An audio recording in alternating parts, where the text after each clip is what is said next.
Chapter 603. I'll leave the accounts to you. The two censors cupped their hands in obeisance to the three young men in front of them and said with a smile. Behind them, more than 10 palace guards stood solemnly. The three young men were dressed like scholars and had folding fans tied around their waists. They looked high-spirited, but there was a square object hanging on the other side, which looked a bit strange. You two are too polite. This is what we should be doing. Chui Shixin smiled and cupped his hands together. One of the censors smiled and said, "Time is of the essence. Let's talk as we go." "Please." Chui Shixin extended his hand. They were ordered by the emperor to investigate the accounts. Chui Shixin and the others were divided into 4 groups of 3. At this time, the 3 of them were going to a county in the suburbs near the capital. Although there were 2 imperial censors in charge of this trip, the status of these 3 people was not ordinary. The 2 imperial censors did not dare to put on airs. Moreover, the deputy prime minister had already instructed them to show sufficient respect to the students of the Calculation Academy. Chun County was a small county less than 50 miles away from the capital. It was neither too close nor too far away. Although it wasn't as rich as Jing County, it was still near the capital. It wasn't rich, but it wasn't poor either. At this time, in the government office of Chun County, the county magistrate was pacing back and forth in the hall. His face showed a hint of anxiety.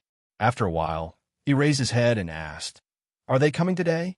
A middle-aged man with a mustache walked out and said, "Sir, according to the news from the capital, the investigation this time will start from a few counties in the suburbs near the capital.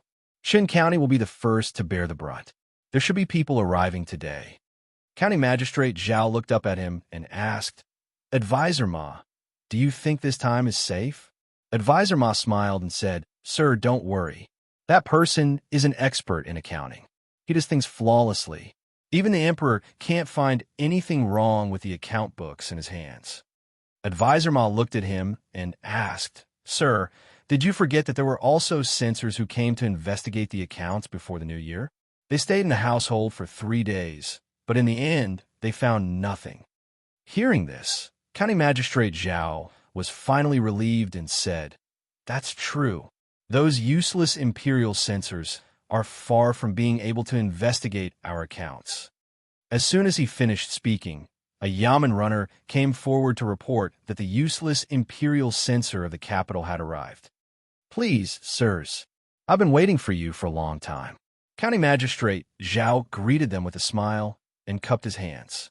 Even though his rank was higher than these 2 censors, they came from above, so he naturally had to be courteous. One of the imperial censors said, "We have come to Chun County on the orders of His Majesty to examine the accounts of the yamen. Please cooperate." County Magistrate Zhao, "Of course I'll cooperate." County Magistrate Zhao smiled and said, "A few days ago, an imperial censor came to investigate, but since it is the order of His Majesty, we naturally have to fulfill our duties. 2 sirs, please follow me." When County Magistrate Zhao led the 2 censors to the house, he looked back at the 3 young men behind him and asked in confusion, "These 3 are?" "He's a student who came along to audit the accounts," one of the imperial censors explained. County Magistrate Zhao nodded and didn't ask any more questions. He just felt that these 3 people were strange no matter how he looked at them, and a faint sense of foreboding arose in his heart. "All the accounts of last year are here." County Magistrate Zhao brought them to the house and pointed at several thick books on the table. He sneered in his heart. These things looked big, and it was impossible to finish reading them in a short time. Chui Shixin put down the abacus and said, "County Magistrate Zhao, please prepare some writing brushes, ink, paper, and inkstone." "Okay." County Magistrate Zhao responded and said, "Advisor Ma, did you hear that? Hurry up and prepare. Writing brushes, ink, paper, and inkstone were all prepared." According to the rules, as a county magistrate, he had to avoid arousing suspicion. County Magistrate Zhao said with a smile, "You guys take your time to check. I'll leave first." When he walked out of the door, he saw that the 3 strange people had already spread out the white paper. They were fiddling with a square object pierced with beads and writing something on the paper. The corner of his mouth twitched, and he strode out. Walking to the yard, he glanced at the 2 rows of Imperial guards outside the door and ordered the advisor, "You guys have worked hard on the audit. Advisor, go to Spring Fragrance Restaurant and order a table of good wine and food. Ask them to send it over at mealtime." In the house, hearing the crackling sound, the 2 censors looked at each other, picked up their teacups, and took a sip. They walked over to have a look, and then came back to have a sip of tea. This was truly an easy mission. 23 RD of July by 5-cut rice paper. Chui Shixin glanced at the account book in his hand and opened another one. After comparing, he sneered and said, 100 taels. 5-cut rice paper for 100 taels. Is the rice paper of County Magistrate Zhao's family made of silver? He picked up the brush and wrote a few words on the paper. A young man opposite him also moved and said with a smile, "There are some here too. The difference between the loans is too big.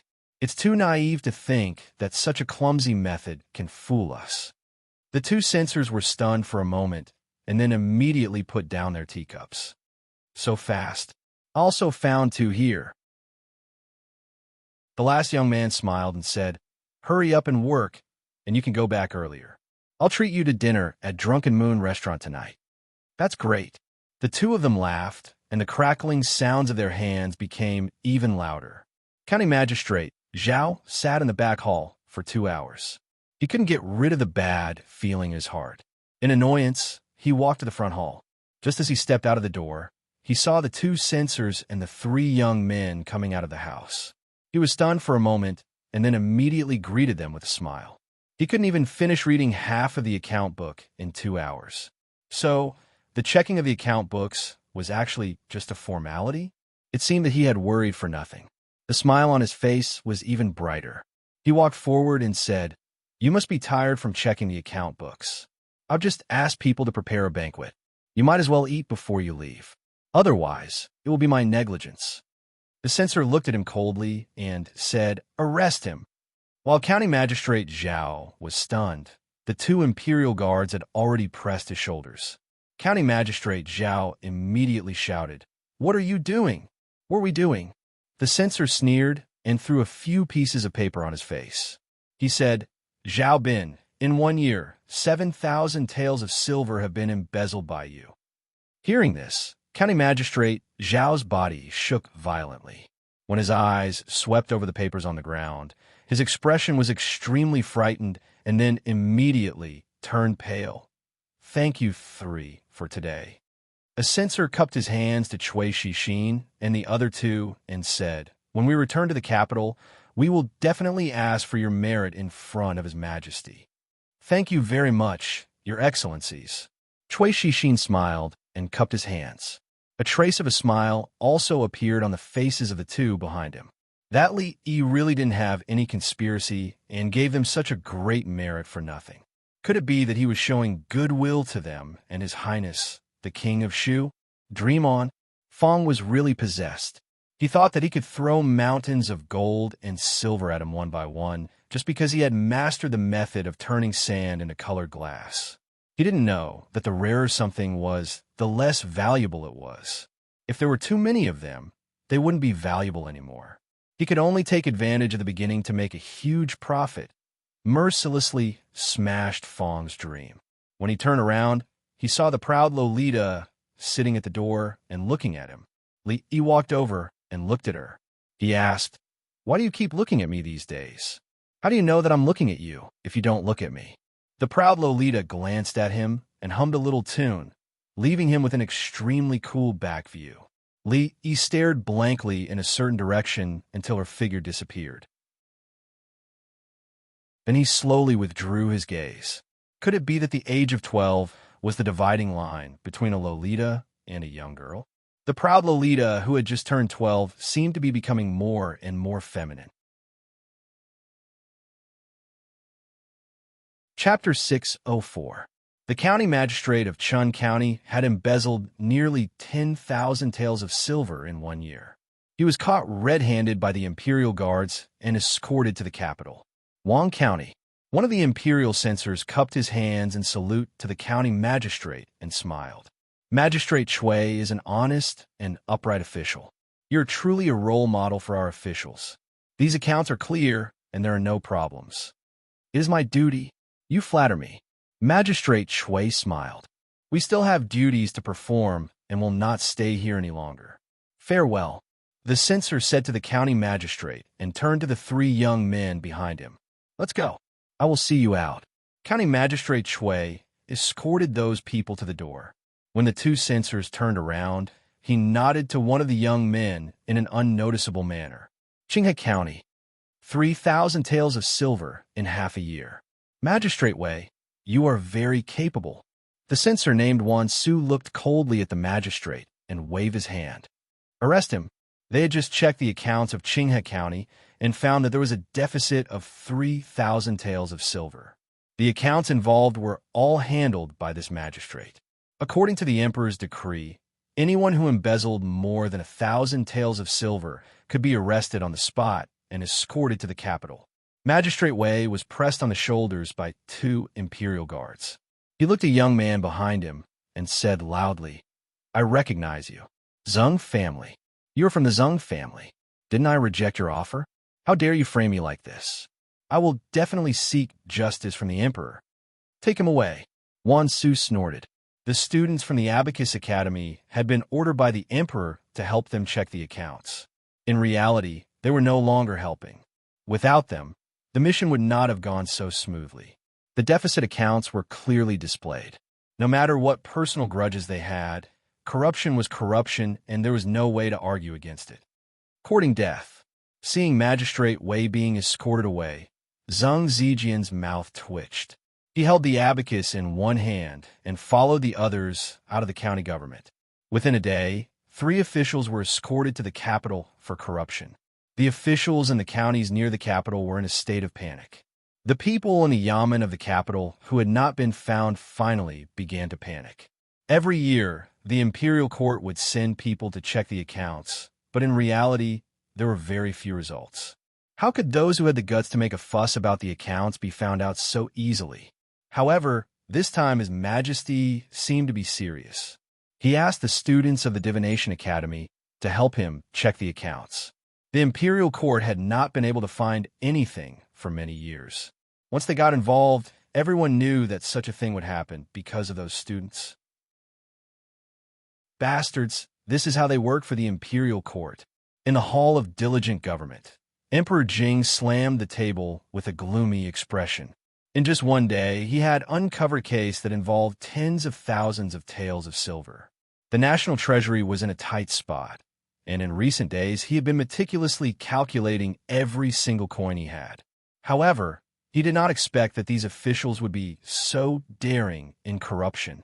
If even the capital was like this, then what would the situation be like in even more remote places? Where did all the funds allocated by the imperial court go? How many people falsified the annual tax accounts in various places? Your Majesty, please take care of your body. Don't get angry. Changde stood behind him and pressed one hand on Emperor Jing's back as he spoke slowly. At this moment, Prime Minister Qin stood up and bowed. Your Majesty, in this old minister's opinion, the matter of checking the accounts can no longer be done. Check. Why can't we check it? Emperor Jing slammed the table and said coldly, I want to see how many more vermin like them are in front of me. Prime Minister Qin looked up, sighed, and silently returned to his original position. It was necessary to check the accounts. Every year, the imperial court sent imperial censors to check everywhere. They would always catch some vermin, which was also a kind of deterrence for other officials. However, it was said that officials should be honest and clean, but how many of them could really live up to these words? He had already understood the method of checking the accounts of the students of the academy. In this way, almost all the officials' accounts would be exposed in broad daylight. How much of a shock would this cause to the entire imperial court and the whole world? If they really did as His Majesty said and thoroughly checked, I'm afraid the country would no longer be a country. Emperor Jing looked down at the dozen people below and asked, Dear ministers, what else do you want to say? No one, including the 2 prime ministers and the 6 ministers, answered. They were all old foxes in the officialdom. This time, His Majesty was clearly determined to eliminate a group of people. If they raised objections at this time, didn't it mean that they had a guilty conscience? Moreover, during this period of time, His Majesty's actions had become more and more resolute. He was autocratic and even refused to listen to advice. Even if most of the edicts were for the Jing kingdom and the world, his methods were still too tough. If it was not handled well, the entire imperial court would be shaken. In the academy, Chen Lisan, Cui Shixin, and the others had just returned. They all looked happy and high-spirited. Our luck is really bad. Why are you the only ones who found out? Li Jianren looked a little depressed and said with a sigh. The other three groups all had gains today. Only they did not find any big mistakes in the accounts, so they returned empty-handed. Cui Shixin smiled and said, "It's okay. I'm afraid it will take a long time to check the accounts. Your luck won't always be so bad." At this time, Zheng Zijian suddenly looked at Cui Shixin and asked, "The county magistrate of Wang County." Cui Shixin looked at him and said, "He's an uncle in the family." They looked at each other and smiled. They both understood something from each other's eyes. This time, we can finally hold our heads high. Chen Lisan smiled and couldn't help but show a proud expression on his face. Before today, they did not even think that they would have such a big harvest from the accounts. Those imperial censors were all decorations. As long as they did not make it too obvious, this was completely a feast for them. When he thought about the faces of those people at home, he couldn't help but feel extremely happy. The other students of the academy looked at them with envious expressions as they walked past them. They had already heard about what happened today. In terms of ability, they far surpassed these people, but they had no chance. They could only watch as the credit fell on their heads, the Qin family. In a certain room, a woman said with a worried expression, "I wonder how Feng is doing. He hasn't been home for a few days. How is he going to take care of himself?" The middle-aged man sitting at the table said, "Madam, don't worry. He is no longer a child. He can take care of himself. As parents, we can't give him anything. We can only rely on him to earn everything." The woman sighed and said, "Fortunately, His Majesty values the Mathematics Academy very much. After Feng comes out from there, go and beg father to find a good job in the court. It's true that Qin Yu is the young master of the Qin family, but my Feng also has the blood of the Qin family flowing in his body." "I understand." The middle-aged man pondered for a moment and nodded. The room remained silent for a moment before the woman said, "Will His Majesty investigate the accounts this time? Will he find you?" The middle-aged man shook his head and said, "It's just a small matter. Catching a few county magistrates is enough. This matter involves a lot of people. His Majesty's order is only temporary and won't last long. If this goes on, the court will be in chaos in a few days. When that time comes, it will stop, and we won't be able to find a place like the 6 ministries. This matter has nothing to do with us." The middle-aged man raised his head and said, "It's not easy to enter the academy. Otherwise, I would have sent someone to tell Feng not to participate in this matter. Even if the imperial censorate hid the identity of those people, it would not be able to withstand the investigation. If he really has the opportunity to become an official in the future, I'm afraid it will be a disaster and not a blessing." Chapter 605. Young Master, the Imperial Court seems to be checking some accounts recently. They have found more than a dozen corrupt officials. Everyone is talking about it. Should we also check the accounts of the shops? Feng walked into the room from outside and asked Li Yi. "No need." Li Yi bowed his head and said, waving his hand as he was busy. The accounts of the shops were checked every month. They had been taught how to check the accounts. Maybe someone could take a little advantage, but it was unlikely for a slightly larger amount to happen. "He's not one of us. He might have other intentions," Feng said with some worry. "What should be checked has been checked. Nothing can be found even if you check again. Instead, it will make others think more, which will do more harm than good." Li Yi looked up and said, "If it were you, would you be willing to be checked all day?" "Okay then." Feng thought about it and felt that it made some sense. He was also uncomfortable to be suspected by his wife for hiding money all day long. If you are really greedy and someone comes to check you, what will you do? Fong glanced at Li Yi and said, Young master, I don't hide money. You can't say that. I didn't say that you hid money to buy jewelry for Xiaohong. Li Yi waved his hand and said, I mean, if you're a shopkeeper of a shop and someone comes to check you because you are greedy, what will you do? That depends on how much I am greedy. Fong thought about it and said, Thousands of taels, thousands of taels? Fong curled his lips and said, Can thousands of taels be called greedy? He almost forgot that this guy's current net worth couldn't be measured by common sense. He asked again, Hundreds of thousands of taels? Hundreds of thousands of taels. Fong looked at Li Yi and suddenly laughed. If hundreds of thousands of taels are found out, won't it be fatal? If it were me. A sinister smile appeared on Fong's face. He slowly raised a hand and made a gesture of cutting his neck. The county magistrate of Chun County had all his property confiscated, his official position removed, and he was sent to prison. The magistrate of Qinghe County had the same treatment as him. Later, 2 officials who were found to have embezzled tens of thousands of taels would probably lose their heads. His Majesty had just flown into a rage in the Golden Hall. Prime Minister Qin and several ministers had advised to stop the audit of the accounts and had been scolded. His Majesty's action directly indicated that the audit of the accounts would not be stopped for a while. This also meant that many people would be unlucky. Prime Minister Qin, this is absolutely wrong. After the morning court, Prime Minister Qin walked out of the main hall. A middle-aged official followed behind him and said anxiously, Purging all the corrupt people in the Qing dynasty cannot be so eager for quick success.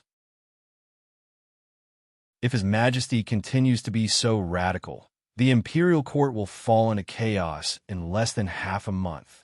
His Majesty has made up his mind. No one can persuade him. To be careful, the minister said. Prime Minister Qin, master. Seeing Prime Minister Qin leave, the middle-aged official's face flashed with a trace of undetectable gloom. He walked out of the palace gate, got on a carriage, and said in a low voice, Investigate. A sound came from outside the carriage. Someone was walking away. Who is it? Find them immediately. We can't let them investigate any further. Send people to Chun County, Wang County, and Qinghe County to inquire. Find a way to make them stop. If necessary, don't hesitate to. The same gloomy voice sounded in some parts of the capital. The Imperial College was different from the Imperial College. It implemented a semi-closed management. There were 5 days of classes and 2 days of rest. During these 5 days, no student was allowed to leave the college unless there was a mission. Today was the day of rest that they had been waiting for. The students were free to go out and visit their relatives and friends, or go to the brothel to have some fun. It was their freedom. When Qin Feng stepped into the Qin family's gate again, he finally felt a sense of relief. Young master, slow down. Qin Yu walked out of the mansion with a few green-clothed servants following behind him, cautiously reminding him of this. Qin Yu glanced at Qin Feng before shifting his gaze and brushing past him. Trash! Qin Feng watched the young master of the Qin family walk past him. When the few of them walked away, he whispered. In the mansion, the person he disliked the most was this young master of the Qin family, who had a tarnished reputation and almost lost the face of the Qin family. However, this person was the eldest son of the Qin family. In the end, the Qin family would be handed over to this person. Qin Feng gritted his teeth and secretly spat in a certain direction. He strode into the mansion. Feng, you're back. How are you in the academy? Are you used to the food and living here? A middle-aged woman came out from the courtyard and grabbed his arm. I'm used to the food and living here, Qin Feng said with a smile. Mother, let's go in and talk. Prime Minister Qin had a prosperous family. He had a total of 5 sons, 3 of which were officials in the court. The eldest son of the Qin family was considered to be the one most likely to take over Prime Minister Qin's position. However, because he lost a game in the court, he was transferred away from the center of power. Now, although Prime Minister Qin was still supporting the family, the Qin family's decline was obvious. Today was the Qin Manor's monthly family banquet. Although Qin Feng also had the qualifications to participate in the family banquet, in the past, he could only sit in the corner. As for the topic of the banquet, it had nothing to do with him. Feng, how are you doing in the academy? I heard that your dean, Li, is very powerful. How powerful is he? A voice came from beside him. Qin Feng turned his head and looked over. He casually said a few words and then retracted his thoughts. Sitting beside him was his fifth uncle. Although he was a generation older than him, in terms of presence in the Qin family, he was inferior to him. Because of an incident 2 years ago, he lost all face and became the laughingstock of the capital. Even the servants of the Qin family, who were respectful to him on the surface, were probably mocking him in their hearts. Glancing at Qin Yu, who was sitting very close to the front, a trace of gloominess flashed through his eyes. At this time, Prime Minister Qin's eldest son, Qin Yin, opened his mouth and said, "The Calculation Academy is a good place. If you can successfully graduate from there, your future prospects will be limitless." Qin Zhong, what a pity. Knowing the importance of the Calculation Academy, the Qin family arranged for 2 people in the Calculation Academy, Qin Zhong and Qin Feng. However, Qin Zhong was expelled from the Calculation Academy on the first day. The reason given by the Calculation Academy was very sufficient. Even the Qin family had nothing to say. Qin Zhong lowered his head. At this time, it was better for him not to open his mouth. Qin Yin didn't seem to have any intention of continuing this topic. He thought of something, looked at Qin Feng, and asked, "Feng, do you know who the Calculation Academy cooperated with the Imperial Censor to investigate the accounts?" For an official of Qin Yan's level, he actually didn't pay much attention to the events of the past 2 days. The accounts couldn't be traced back to him and the Qin family. He also wouldn't go and provoke the emperor at this time. At this time, he only asked in passing. Qin Feng was just thinking about how to reveal this matter. He really wanted to see the shocked expressions on the faces of his uncles and grandfather. Hearing this, he smiled and said, "Regarding this matter, I'm afraid that Uncle will have to repeatedly warn Uncle Feng. Brother Feng has only been an official for 2 years, but his table manners are a bit ugly. If it weren't for me helping him hide it yesterday, Uncle might have heard his name in court today." The Uncle Feng he spoke of was Qin Yan's best friend. If it weren't for him raising his hand yesterday, Uncle Feng's son probably wouldn't have had an easy time today. After he finished speaking, he looked at Qin Yin and the other uncles with a slight smile. He even looked at Qin Yu with an obscure gaze. Although his words were a bit tactful, it wasn't hard to guess that the storm that engulfed the entire capital in the past 2 days was caused by them. "What do you mean?" Qin Yin frowned as he looked at him. He seemed to have thought of something. His expression changed, and he asked, "Could it be that among the people that assisted the Imperial Censor in investigating the accounts, you were one of them?" Seeing the shocked expressions on the faces of his uncles, including his father, Qin Feng felt extremely carefree in his heart and slightly nodded his head. "It was me. Idiot." Qin Yu raised his head and drank the wine in his cup in one gulp. He glanced at Qin Feng and curled his lips as he spoke. The Qin family's 5th master turned his head and looked at him a few more times. He patted his shoulder, sighed, and turned to leave.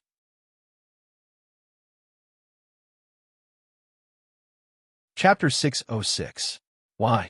I'm doing things for His Majesty and the Imperial Court. What did I do wrong? Qin Feng stood up with a flushed face and looked angrily at the family elders. "Fool, is this something you can interfere with?" The Qin clan's 4th master, who was also Qin Feng's father, pointed at him and said angrily, "Do you know how many courtiers you've offended and how many enemies you've made for our Qin clan?"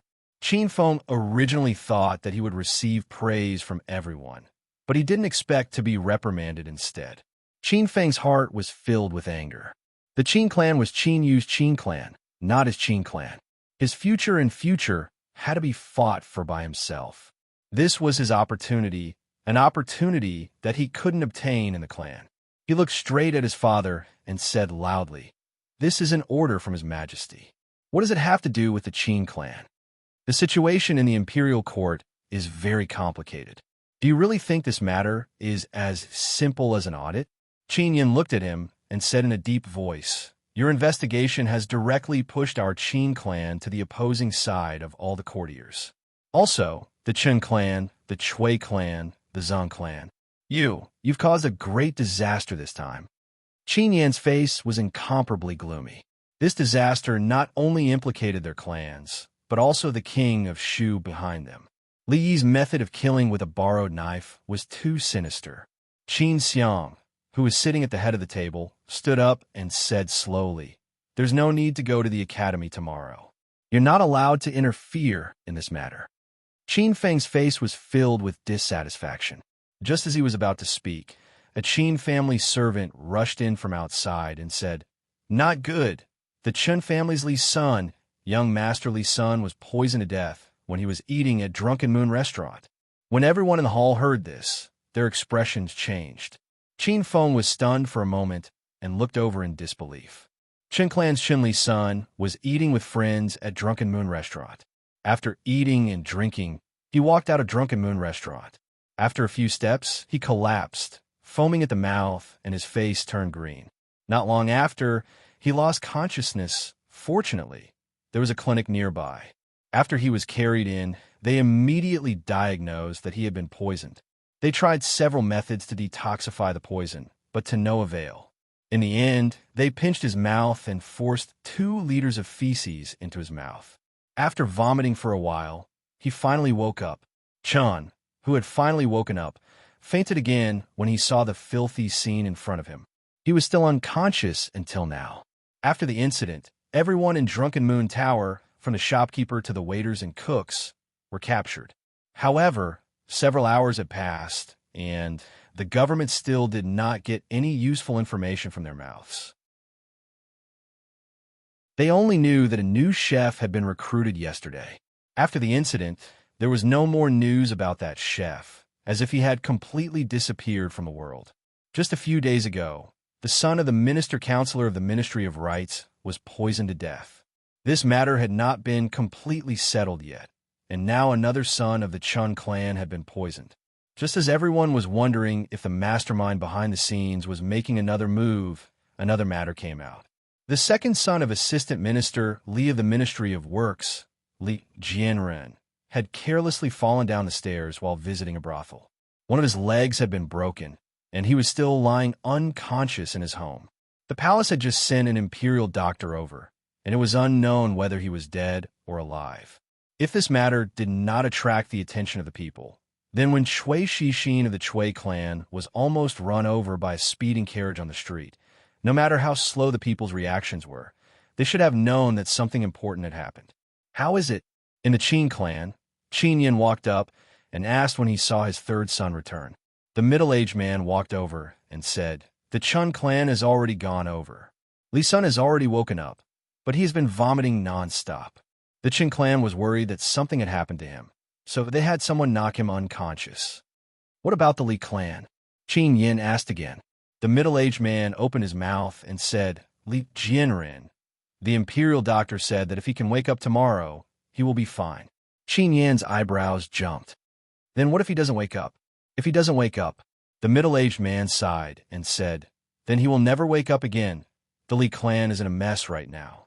His Majesty has sent out the imperial guards. The brothel has already been surrounded by people, and no one is allowed to enter or leave. Chui Shixin is still fine. He was pushed by the servants beside him and only suffered superficial wounds." The middle-aged man's face was gloomy as he said, "Those people, they are too bold. His Majesty has said that if they embezzle more than 30,000 taels of silver, their heads will be left behind." Qin Yin slowly opened his mouth and said, "If they don't do this, what awaits them is also death." Chen Lisin was poisoned.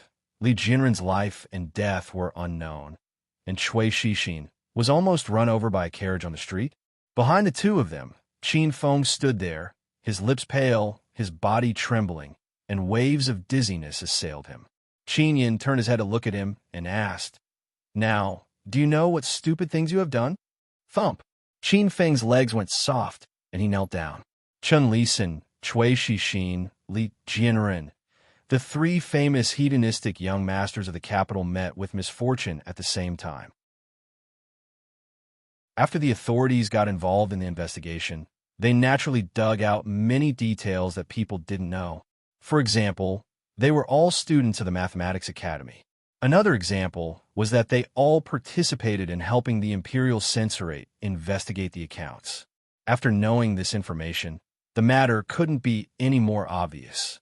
Revenge, or perhaps it was intimidation or threats. In a short period of few days, many officials in the capital were sent to prison by them. Those who should be confiscated had their houses confiscated, and those who should be beheaded were beheaded. Some people had no future, and some people lost their lives. How could matters in the officialdom be so simple? The officials were divided into factions, and pulling one hair could affect the whole body. Perhaps the person who was sent to prison was an important chess piece that one of the factions had painstakingly laid out. It was because of their interference that many years of hard work had gone down the drain, of course. This was also a possibility, but no faction in the court would have the guts to offend the Chui and Chun families at the same time. To be able to do such a crazy thing, it was more likely that they were greedy people hidden among the court officials. Once they were found out, they would definitely die. Under such circumstances, it was not surprising that they would stake everything on one throw and do such an irrational thing. With such a terrible thing happening in the capital, the news naturally spread quickly to the palace. It was said that when the emperor found out about this, he was furious and immediately ordered the Secret Intelligence Bureau to investigate the case. At the same time, he urged the Imperial Censorate to speed up the investigation without any delay. After all, everyone knew that if the investigation continued like this, the mastermind behind the scenes would have nowhere to hide. At some point, thick, dark clouds had already enveloped the entire capital. At this time, a few more pieces of news came out, causing the whole matter to fall into a deadlock. After Chen Lisin was poisoned, Li Jianren was seriously injured, and Cui Shixin fell ill due to fear. Qin Feng of the Qin family accidentally caught a cold. He had a high fever and was bedridden. Zheng Zijin of the Zheng family scalded his feet with hot water and could not walk. The third young master of the Feng family was suffering from hysteria, and the fifth young master of the Han family had a seizure. In short, in one night, 11 students from the Mathematics Academy who were assisting the Imperial Censorate in investigating the accounts fell ill and were injured.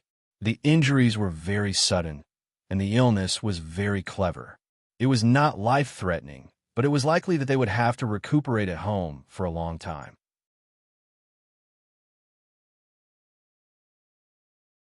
Chapter 607.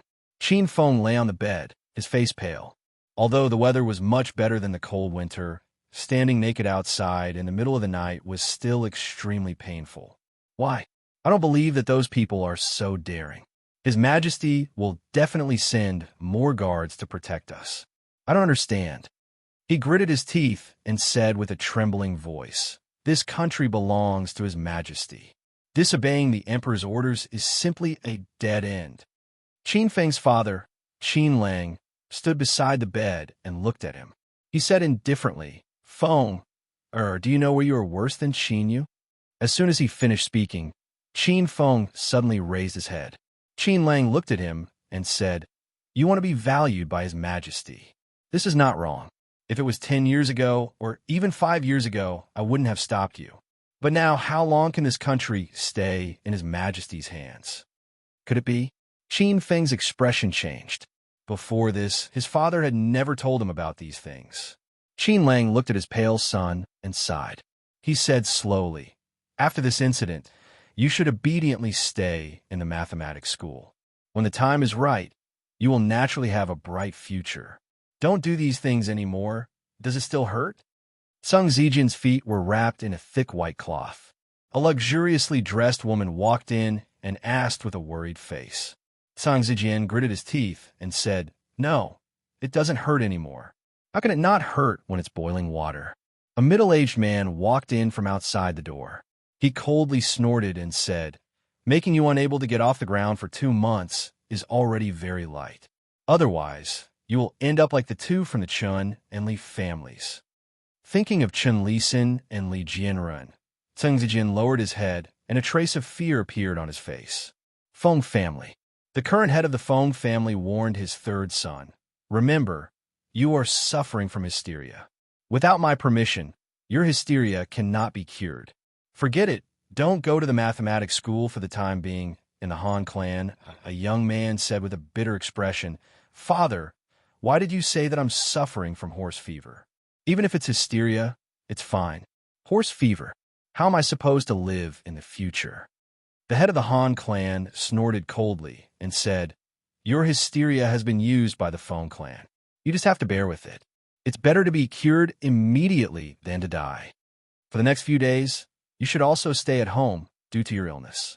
Forget about going to the academy, lest you end up like those other families. Tomorrow, I'll send someone to the Divination Academy. Tell them that you're seriously ill and that you should stay at home for half a month." Similar conversations took place in the homes of many influential officials. Every family that had children studying at the Mathematics Academy gave their children a series of reminders. He was absolutely not allowed to participate in the imperial court's investigation of the accounts. What happened to the Chun family, the Li family, and the Chui family was a warning. The other families used self-harm to quickly extricate themselves from this matter. Other than the imperial family and the imperial censors, who valued their reputation more than their lives, no one else was willing to get involved in this matter. This chaos was only the beginning. They could only hope that His Majesty could end it as soon as possible. Otherwise, no one knew how chaotic the capital would become. Is there no one willing to continue investigating? In the Hall of Diligent Government, Emperor Jing held a memorial presented by the imperial censor. He narrowed his eyes and tapped the table with his index finger. Chanda walked in from outside and said, "Chun Lisan of the Chun family was indeed poisoned." The son of Assistant Minister Li of the Ministry of Works was pushed down from upstairs. As for the others, I'm afraid they deliberately did it to avoid trouble. I'm afraid the person behind this is an important official that I rely on. Emperor Jing sighed and said, "Changda, you have followed me for so many years. Tell me, was I really wrong this time?" A gloomy expression appeared on Changda's face. He said, "Your Majesty is naturally not wrong. This old servant also wants to find and kill those vermin who do not do anything. It was a wise decision for Your Majesty to ask County Uncle Li to establish the School of Mathematics. Otherwise, I'm afraid that you will never know that these people exist." Emperor Jing covered his chest and pointed to the thick pile of memorials on the table. He said, "Look, these are all memorials to stop investigating the accounts of the officials in the capital.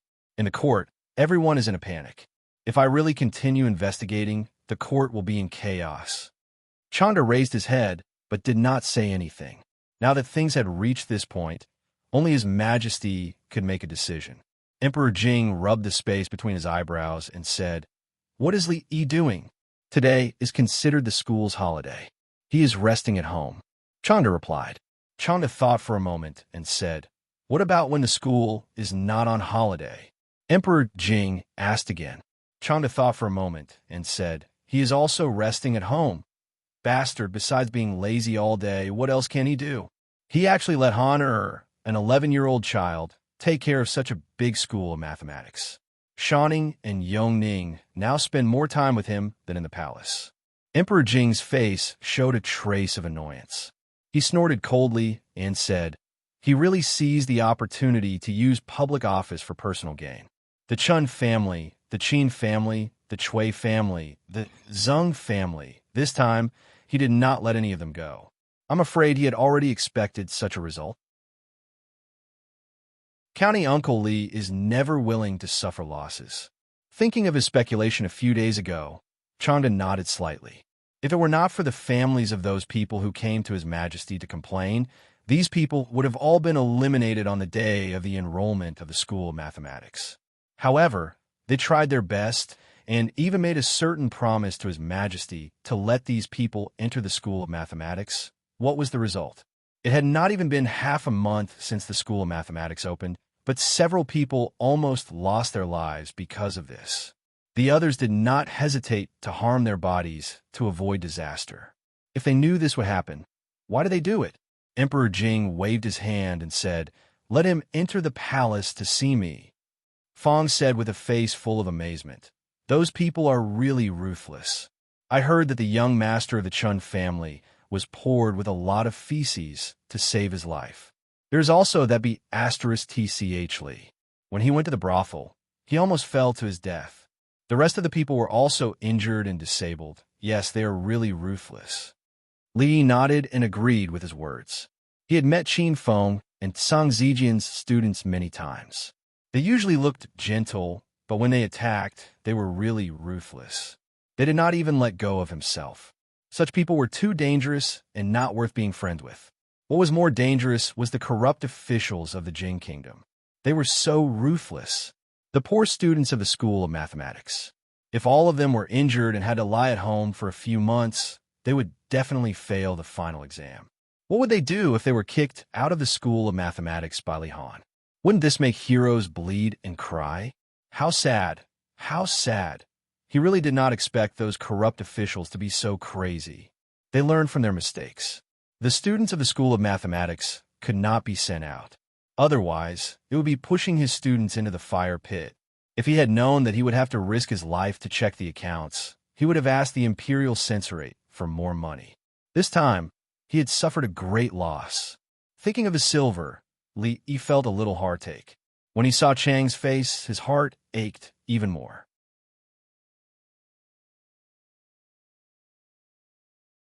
Chapter 608. Your Majesty, Changda's face was stiff. Just as he opened his mouth, Li waved his hand and said, "Let's go." Changda's mouth was half open as he froze in place. When he came back to his senses, Li had already walked out the door. "You know that His Majesty wants to summon you into the palace?" Li was too lazy to reply to Chang's words. Wasn't it obvious? The old emperor had obviously gone overboard with the investigation of the accounts. He was probably doubting his life right now. Moreover, Changda was the old emperor's personal eunuch and would not easily leave the palace. Under normal circumstances, when he saw Chang, he would most likely summon him into the palace. "Wait here for a while. I'll be right out." At the palace gate, Li got off the carriage and turned his head to speak. Seeing Feng's hesitant expression, he looked at him and asked, "What's the matter? Say it." "Son-in-law, can you bring me in with you this time?" Feng had a troubled expression as he said, "I haven't seen what the palace looks like yet." Li looked at Changda and saw him nod. He had the others wait at the palace gate. He waved at Feng and walked into the palace gate. Feng followed closely behind. Granny Lu looked around as if she was looking at a grand garden. Her gaze lingered on the tall palaces for a long time. "His Majesty is inside. You can go in by yourself." Changda stopped at the entrance of the Imperial Garden and stopped Feng, who wanted to follow him in. After walking through a bluestone passage that was more than 10 feet long, the familiar pavilion was in front of them. "Sit." In the pavilion, Emperor Jing was not wearing a dragon robe. He was only wearing bright yellow casual clothes. Li looked at the porridge on the table, rubbed his stomach, and said, "Your Majesty, I just ate at home." Even if he had eaten, he still had to eat. It was a good habit to only eat until he was 80% full. He hadn't eaten in the palace for a long time, and the imperial chef's skills had improved. "In this matter, did I really do something wrong?" Emperor Jing suddenly asked without rhyme or reason. "What is it?" Li was drinking the soup with a spoon. He thought that it was necessary to go to the catering office and ask how the soup was made. It was sour and sweet, so Rui should like it. Emperor Jing glanced at him and said, "Don't play dumb in front of us." Li put down the spoon, sighed, and said, "His Majesty is not wrong. It is this world that is wrong. Speak human language. It's not wrong for His Majesty to want to get rid of the parasites in the court. However, if there are too many parasites, the entire court will collapse if he wants to get rid of them all. The imperial court cannot collapse." Emperor Jing frowned and asked, "Can we really not investigate any further?" Li drank another mouthful of soup and said, "If we don't investigate, wouldn't it be too easy for them?" "Are you going to investigate or not?" Emperor Jing looked at him and asked. "Investigate." Emperor Jing was about to ask him how to investigate, but Li Yi's tone changed. "Investigate. Whether to investigate or not, it's up to your Majesty to decide." Seeing that the old emperor's breathing was a little short, As if he was about to have an asthma attack, Li Yi hurriedly said, Your Majesty, Your Majesty, what's wrong with you? Someone, call the imperial doctor. How can we keep the court in order and make them spit out the money they have embezzled? Emperor Jing looked at Li Yi and said, I will leave this matter to you. Li Yi almost spat out the soup and said, Your Majesty, this is too offensive. It will offend all the civil and military officials in the court. Emperor Jing looked at him and asked, So you want others to offend you? Someone has to disregard their own interests and do something for the country. If everyone only thinks about themselves, how can the country be strong and how can the people be rich? Li Yi sighed and said, Your Majesty also knows that I have offended enough people in the court. If I don't bring a few guards with strong martial arts skills, I won't dare to go out. The people's hearts are terrible. Those enemies of mine, whether it's in the open or in the dark, are almost endless. They even use men of sacrifice. They don't even dare to drink tea when they go to someone's residence. The guards at home are a little more powerful than others.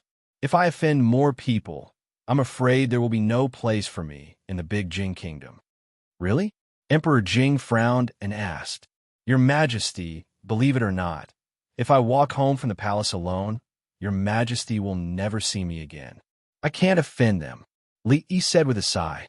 Emperor Jing glanced at him and said, Among the officials in the court, who can't be offended more than you? They should be the ones who should be more worried, right? It was a little unconscionable to say this. He didn't offend anyone at home all day, and people came to climb the wall in the middle of the night. When did he take the initiative to harm others? How did the king of Shu treat him? How did the Chun and Shui families treat him? Assassinations by men of sacrifice, impeachment by the court. They were simply unscrupulous. In the face of ferocious enemies, how did he respond? He helped the king of Shu build momentum and help him win the hearts of the people to fight for the throne. He disregarded the past and allowed the children of his enemies to go to school. He taught them knowledge, gave them meritorious deeds, and gave them a bright future. Who else in the world could disregard the past and repay evil with good? Well, the money in the national treasury was not used for the people. They were all fed to these vermin. I can't swallow this, but I can't continue to investigate like this. It will mess up the court. You have a lot of ideas.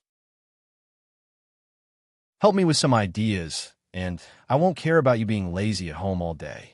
Jing Emperor picked up his chopsticks and began to eat without waiting for his response. It was obvious that he didn't give him a chance to refuse. The atmosphere was slightly awkward. Li once again filled a bowl of soup for himself and looked up at Jing Emperor. The dignified king of a country only cared about money. Last time, he said that he stinked of money.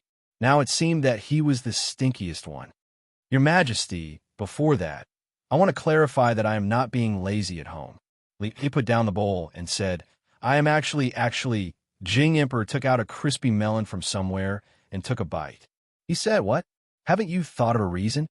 For a moment, he really couldn't think of a good reason. Li Yi sighed and said, Well, Your Majesty, let the intelligence office send all the accounts to the school of arithmetic. Then send 1,000 imperial guards to surround the school of arithmetic. 3 days later, will this method work? Jing Emperor put down the milk melon and looked at him. Li Yi took the last milk melon on the table and took a bite. He said, Whether it will work or not, we will know after we try it. Then he added, By the way, send the accounts that have been checked over together. Jing Emperor looked at him and asked why. Li Yi explained, The school of arithmetic has developed a new and more scientific method of checking accounts. The accounts that have problems in the past must have problems. The accounts that have no problems in the past may not be really good. In that case, let them send it together. Jing Emperor nodded. He stood up and walked outside. Well, I will arrange this matter early. You should also go back and make some preparations. Li looked up at him. Your Majesty, I don't know how to calculate the wages. Jing Emperor narrowed his eyes. What wages? Your Majesty, you also know that the students are risking their lives to check the accounts. We can't. Emperor Jing sat down again and said, Well, today I will properly calculate with you the problem of the salary. He looked up. This expression, how is this calculating wages? It is clearly calculating accounts. Your Majesty, go first. He picked up a spoon again. I will finish this bowl of soup.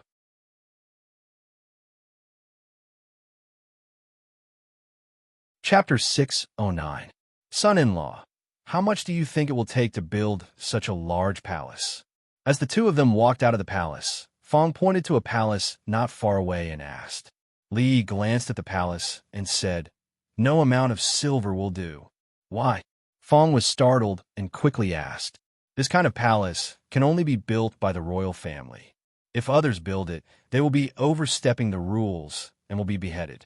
There were many rules in the royal family. There were rules for what kind of person, what kind of carriage, and what kind of house could be built. If one overstepped the rules, others might suspect that one wanted to rebel or something. It was even more foolish than hiding the dragon robe at home. Fong thought for a moment and asked, Then can we find a place to build it secretly? No. Changde, who was walking in front, flatly refused. Fong's budding dream was shattered just like that. The investigation of the accounts seemed to have really blown up. Although a few students from the School of Mathematics who were assisting the Imperial Censorate couldn't continue the investigation due to their injuries and illnesses, the Emperor's determination to eliminate corrupt officials didn't change at all. The Secret Intelligence Unit moved out that night. From the 6 ministries to the local government, all the accounts were packed and sent to the School of Mathematics. Even the places that had been checked before were checked again. Seeing the accounts being carried away box by box, many officials' hearts raced. This night was destined to be a sleepless night for many officials in the court. At the same time, all the city gates in the capital were suddenly monitored strictly. Every city gate was guarded by no less than 100 Imperial guards. They were conducting strict checks on people entering and leaving the city. The atmosphere in the morning court was especially gloomy. Other than a few insignificant reports, all the officials stood in their positions obediently and didn't say a word. As usual, the Emperor announced the end of court after asking a few questions. The officials who had left court were no longer talking and laughing as they usually did. They were all in a hurry. When they left the palace, they couldn't help but look in a certain direction. Even the figures of the 1,000 Imperial guards at the entrance of the School of Mathematics could still be vaguely recognized. When he raised his head, the clear sky seemed to be covered in thick, dark clouds that pressed down on him, making it hard for him to breathe. The Qin family. Fool! Qin Yin slammed the table and said angrily, It's fine if you didn't think through the pros and cons of this matter and participated in it, but you actually covered up for a criminal. Do you know that the accounts you checked this morning have all been sent back to the School of Divination? If you're found out that you're covering up for your own friends, that's a crime of deceiving the Emperor. Looking at his furious uncle, Qin Feng's already pale face turned even paler. Then he felt the world spin around him. His vision went black and he lost consciousness. Feng, a middle-aged woman's expression changed, and she quickly walked to the bed. In Kai Feng, there's Justice Bao. He's impartial and incorruptible. In the small garden of the Qin Manor, the 5th master of the Qin family drank a little wine. From time to time, he would pinch a bean into his mouth and shake his head. 5th master, what kind of place is Kai Feng? A big man standing behind him asked in confusion. It's written in the opera. Who knows where this place is? The 5th master of the Qin family didn't even raise his head as he said, In the future, don't doze off in the brothel and ruin 5th master's mood. The big man nodded repeatedly. The 5th master was extremely fond of opera. It was said that his most beloved concubine was an entertainer.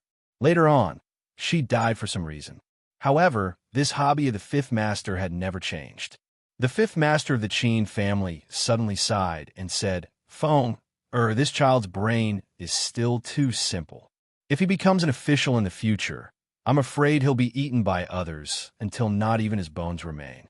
After a pause, he continued, However, I'm afraid he won't have the chance to become an official in the future, the Zeng family. Idiot, look at what stupid things you've done. The head of the Zeng family, the right assistant minister of the Ministry of Revenue, Zeng Shichen, slapped his son's face. His expression was exceptionally sinister. Cover up? Who do you think you are? You still want credit? There's no credit left. Do you know what this is? This is deceiving the emperor. Even losing your head is not enough. Hearing this, beads of sweat rolled down Zheng Zijin's forehead. His whole body trembled like a sieve. The Chui family, the Chun family, the Feng family, the Han family. Li. After several officials scolded their sons, they gritted their teeth and spat out these two words. After gnashing his teeth for a while, the anger on his face turned into deep regret. The Academy of Mathematics should not have begged His Majesty to let them in. Half of the children of the aristocratic families are on sick leave? Li put down his book and looked up. A professor from the Mathematics Academy quickly said, "Yes, Sir Dean. Today, there are less than 30 people who returned to the Academy." He waved his hand and said, "Then give the rest of them a few days off. It just so happens that the Academy is busy these few days. They won't be able to help much." As soon as he finished speaking, a general of the Imperial Army walked in from outside. He cupped his hands and said, "Sir Li, all the accounts have been delivered. Thank you for your hard work." Li stood up and said with a smile. The leader of the Imperial Guards was flattered and quickly said, "We are following the Emperor's orders. This is our duty. Sir Li, you are too kind." At this time, the 66 students from poor families had gathered at the entrance of the Mathematics Academy's classroom. This is your first chance to serve the Imperial Court. What you need to do is to carefully check these accounts. Every time you find a problematic account, you will be able to accumulate 1 credit. This credit will be used for the final evaluation at the end of the semester. Li Han put his hands behind his back and paced in front of the students. He said something loudly and occasionally stopped to look at his palm before continuing to speak. The students from poor families were excited. This was the first time they had a chance to apply what they had learned. Not to mention, they could also obtain credits. They would not have to worry about the final examination and would be able to contribute to the Imperial Court. They had long been eager to give it a try. At this moment, no one held any grudges against the 11 children of the aristocratic families who monopolized this opportunity. Poisoning, pouring feces, breaking a leg, being hit by a carriage. It turned out that going out for an internship was so dangerous. If that was the case, wasn't this the dean's way of protecting the students from poor families? The dean had really put in a lot of effort. Now that they could sit in the Mathematics Academy and be protected by so many Imperial Guards, it was all because of the dean. Even if those corrupt officials wanted to take revenge, they would not be able to do so. Thinking of this, everyone looked at the figure walking over from the side, and their faces were filled with deep gratitude. Time is of the essence. Everyone, keep your spirits up. We must finish checking all the accounts within 3 days. He walked in front of everyone and looked at them. Are you confident? Yes. Everyone answered in unison. Not long after, the entire Mathematics Academy was filled with the sound of beads colliding with each other. Every official who passed by the School of Mathematics couldn't help but feel depressed. It seemed peaceful outside, but everyone knew that a storm was brewing inside that could engulf the entire Imperial Court. Once the gates of the Mathematics Academy were opened, a terrifying storm would be released.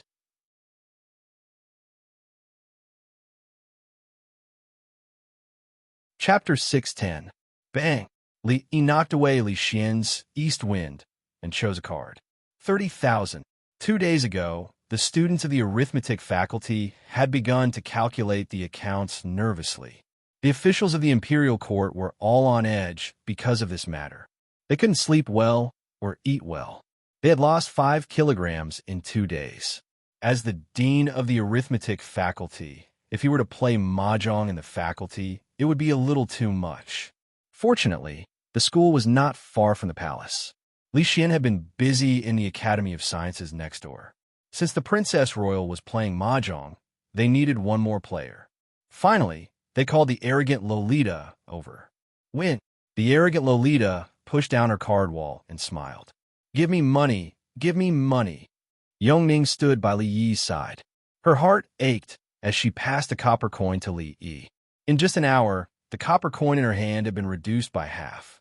While shuffling the cards, Mingzu looked up at Li Yi and said slowly, "Today, more than 10 officials said they were sick and didn't attend the morning court.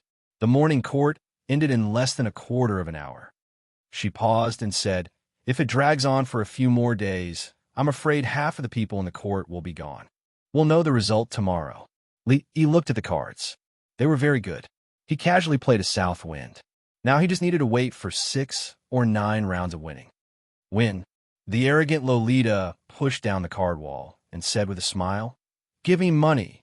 Mahjong couldn't be played anymore, so they played poker. Li Yi and the arrogant Lolita were on one side, while Li Xian and the princess were on the other. After a while, Yongning's smile became bright. "Father, are you really going to find all the corrupt officials? Play cards well." Look at how professional Li Xian was. The Princess Royal Highness couldn't stop talking about the state affairs. Li Yi waved his hand and said, "How is that possible? If we catch all of them, I'm afraid the entire court will be purged." Mingzhu's expression softened as she asked, "Then why do you still want to check these accounts? You'll know during the morning assembly tomorrow." Li Yi arranged his cards and changed the topic. "How's your matter going?" "Everything is going well." And Mingden nodded her head and said, "According to what you said, a large piece of land has been set up outside the city and a workshop has been built. Most of the farmers near the capital have sent over girls above the age of 13. The textile machines have also been improved. Soon, the clothing shops in the capital will be able to open on a large scale. When the time comes, we'll have to break it down. Clothes for the commoners and those for the nobles and officials have to be separated. For the latter, it'll take 2 more days of work, and the craftsmanship will be more exquisite. The price will be 100 times more expensive. Also, send someone to manage the military rations business with the family of generals. You're a princess, so it'll be easier for you to interact with them. No one will gossip about you. I'll just be in charge of collecting money." Li Xian was a little depressed as he asked, "Why can Mingzhu do the military rations business, but I can't?" Li Yi glanced at him. Was this guy stupid? Although he was considered half a member of the royal family, he was still the son of a prince. What would the courtiers think if he made such a good relationship with the family of generals and went there every other day? A smile suddenly appeared on Li Xian's face. He didn't mind this matter anymore. He threw out a few cards and said, 3 and 2. I only have 1 card left. I can't afford it." Li Yi waved his hand. 3 2s and 2 3s. He couldn't afford it. Mingzhu was on his side. Even if he could afford it, he wouldn't want it. Royal bomb. The Tsundra Lolita threw out all the cards in her hand. "Straight, we won again. Give me money. Give me money." When it came to playing cards and chess, there was no more reliable teammate than the Tsundra Lolita. Yongning was busy collecting the money. Li Xian was a little discouraged.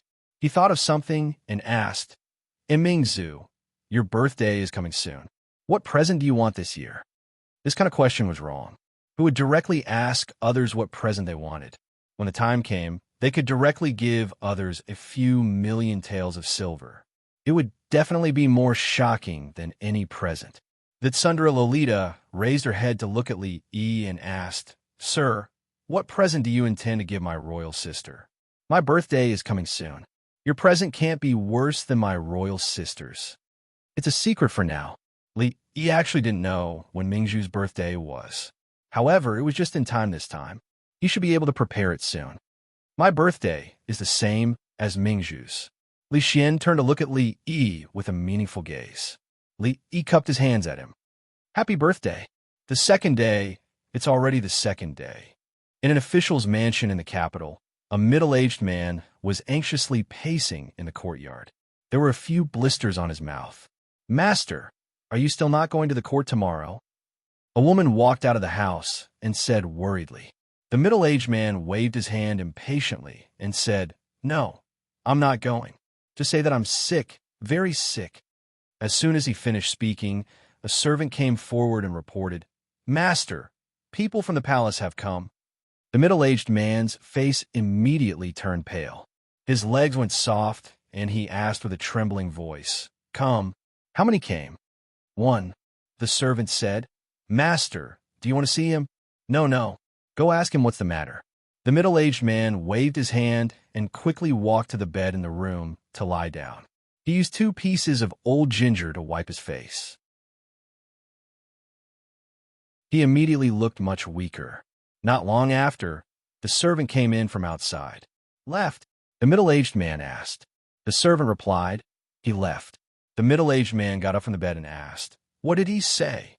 The eunuch from the palace said that His Majesty has something important to announce in the morning court tomorrow and cannot ask for leave. Even if his life is hanging by a thread, he must be carried to the Golden Hall. The middle-aged man's vision turned black, and he weakly fell onto the bed. At different times, there were many officials who also felt that their vision was turning black. In the past few days, almost half of the officials in the court had been gone. It seemed that they had all contracted some kind of acute illness overnight. They were so sick that they could not even go to court and could only rest at home. His Majesty did not say much about this. It seemed that nothing had happened in the past 2 days. There was nothing unusual in the court. However, on the second day, he sent a eunuch to inform those officials who were sick that they were not allowed to ask for leave in the morning court. The message was very clear. Even if they were to die, they had to die in the court. Everyone knew that all the accounts sent to the mathematics school would be settled the next day. Next, it was time for His Majesty to settle the accounts with them.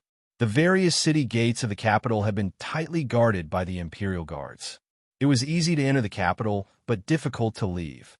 Furthermore, the vicinity of the homes of the officials in the court had probably already been closely watched by the Secret Intelligence Unit. If they made any abnormal movements, the Secret Intelligence Unit would immediately come to their manors to ask for a cup of tea. Li was not worried that there would be people in the capital who would not be able to sleep that night.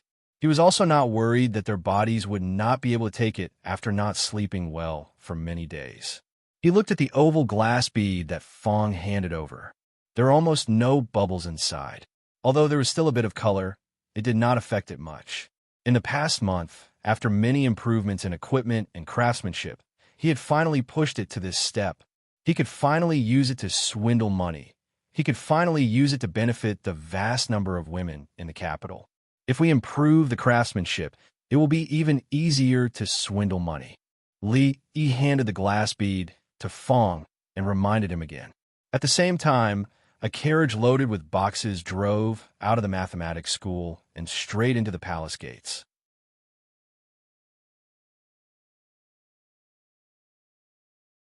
Chapter 611. Going to morning court was a very troublesome matter. Usually, one could lie in bed until 8 o'clock. If one wanted to go to court, one had to wake up at 6 o'clock. Li had never been interested in going to court. Unfortunately, the old emperor had announced yesterday that he could not be absent from today's morning court. Whoever asked for leave would be recorded in a small booklet. It was said that a minister who was seriously ill was brought into the palace by eunuchs. At this moment, he was sitting on the chair in front. Waking up late would ruin the morning, and waking up early would ruin the day.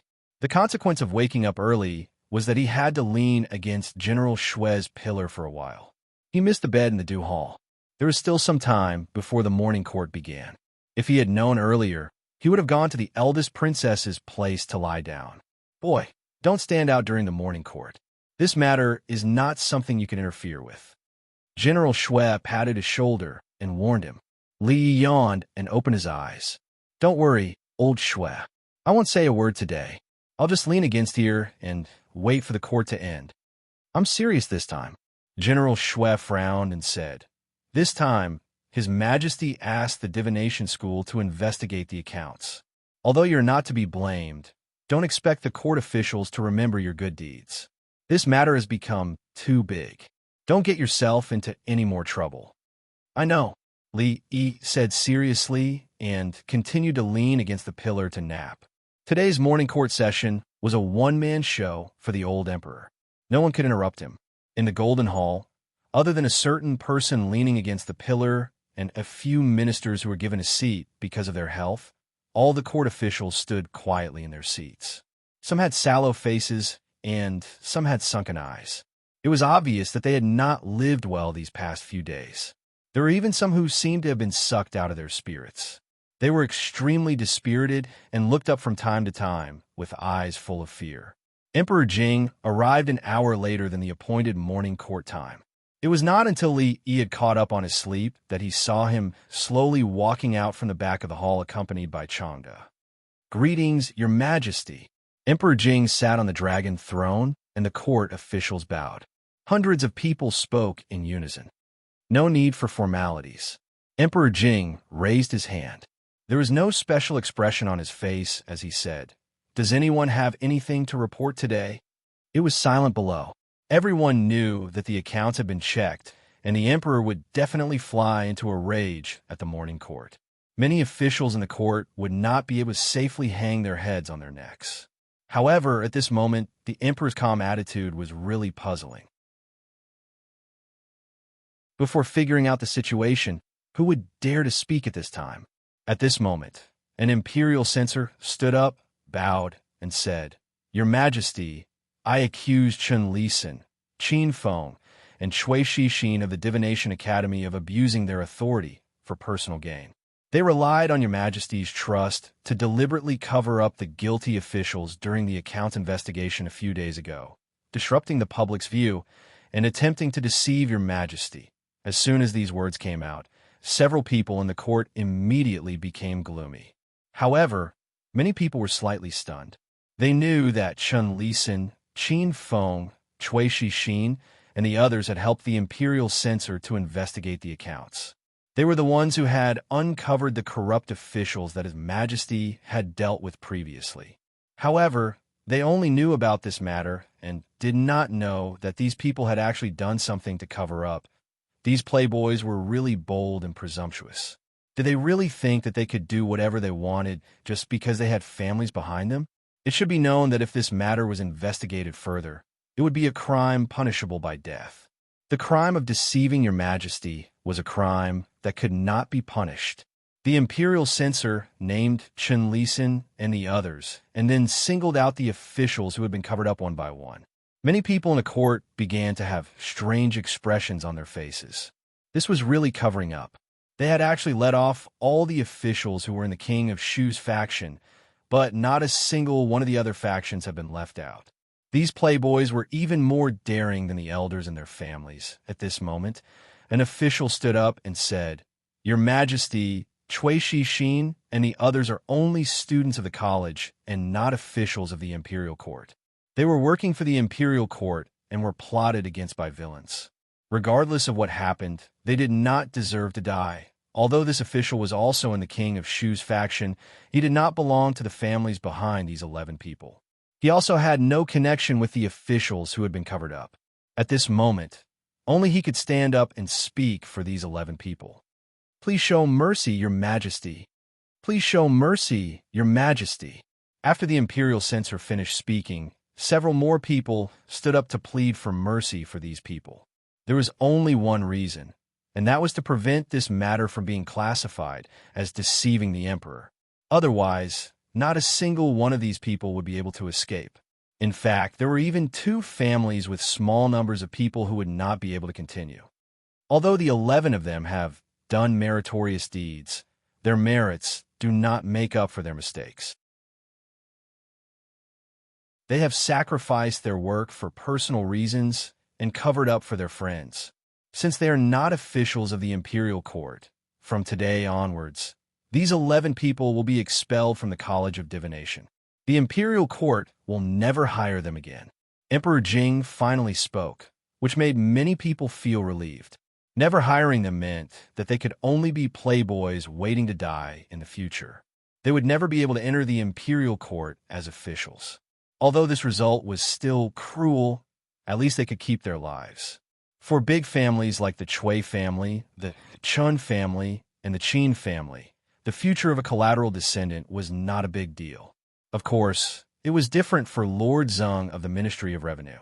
If he could not give birth to an outstanding son with his wife, the Zeng family, which had struggled so hard to climb up, would end with his generation.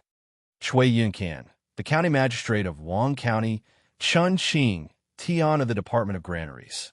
Emperor Jing named the names of the officials who were covered up by them one by one and said in a low voice, Order the intelligence department to arrest these people and bring them back to the Ministry of Justice within one day. Not only did they not cover up the officials, but they also got themselves involved. The King of Shu's faction was really unlucky these days. If the King of Shu could return to the capital one day, who knew how many officials loyal to him would be left? Does anyone have anything else to report to the Emperor? After a series of orders, Emperor Jing sat back on the dragon throne and asked everyone. Naturally, no one said anything. At the same time, many people had a glimmer of hope in their hearts.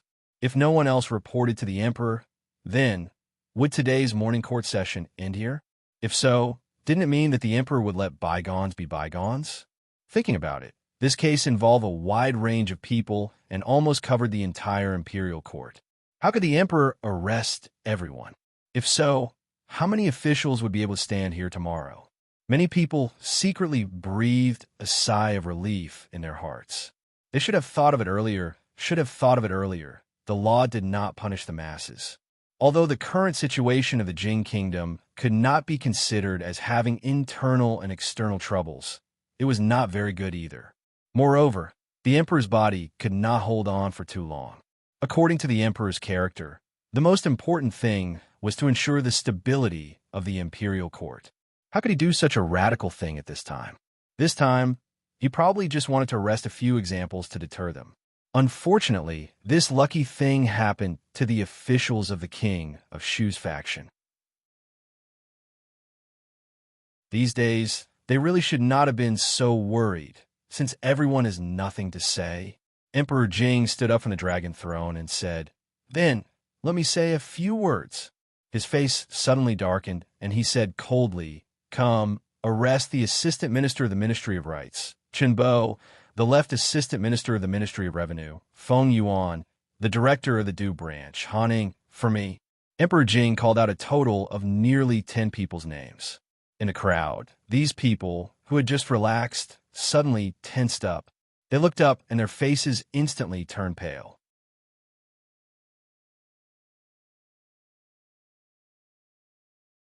Chapter 612.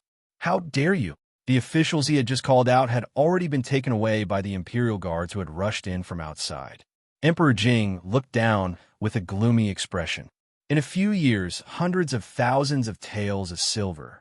I am not raising officials, but a group of vermin. This official is guilty. Please have mercy, Your Majesty. Please have mercy, Your Majesty. Please have mercy, Your Majesty. At this moment, no one had any illusions. Nearly 10 people knelt on the ground and cried out loud, tears and mucus flowing down their faces. A trace of fatigue appeared on Emperor Jing's face.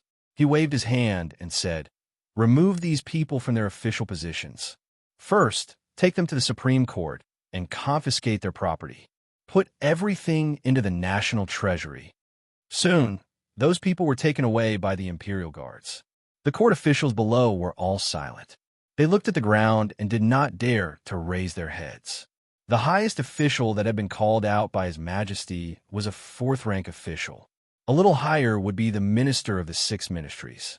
In recent years, it was the first time that such a large number of officials had been dismissed. And looking at His Majesty's expression, this was just the beginning. Could it be that His Majesty had really made up his mind to overthrow the entire court? Yesterday, the Divination Academy sent the results of the accounts to the palace. Emperor Jing turned around and walked up. He sat back on the dragon throne and said, "I looked through the accounts all night. I am very distressed." Hearing His Majesty's voice sink, the hearts of many court officials also sank. According to the previous situation, any problematic accounts could not be hidden from the students of the Divination Academy. Didn't that mean that all the evidence of the corruption of the capital's officials was in His Majesty's hands? Thinking of this, even those officials who had a clear conscience felt a chill on their backs. As for those who felt guilty, their feet were already a little unstable. This time, could it be that they really could not escape? Boy, His Majesty trusts you the most. This time, does His Majesty really plan to catch all those people in one fell swoop?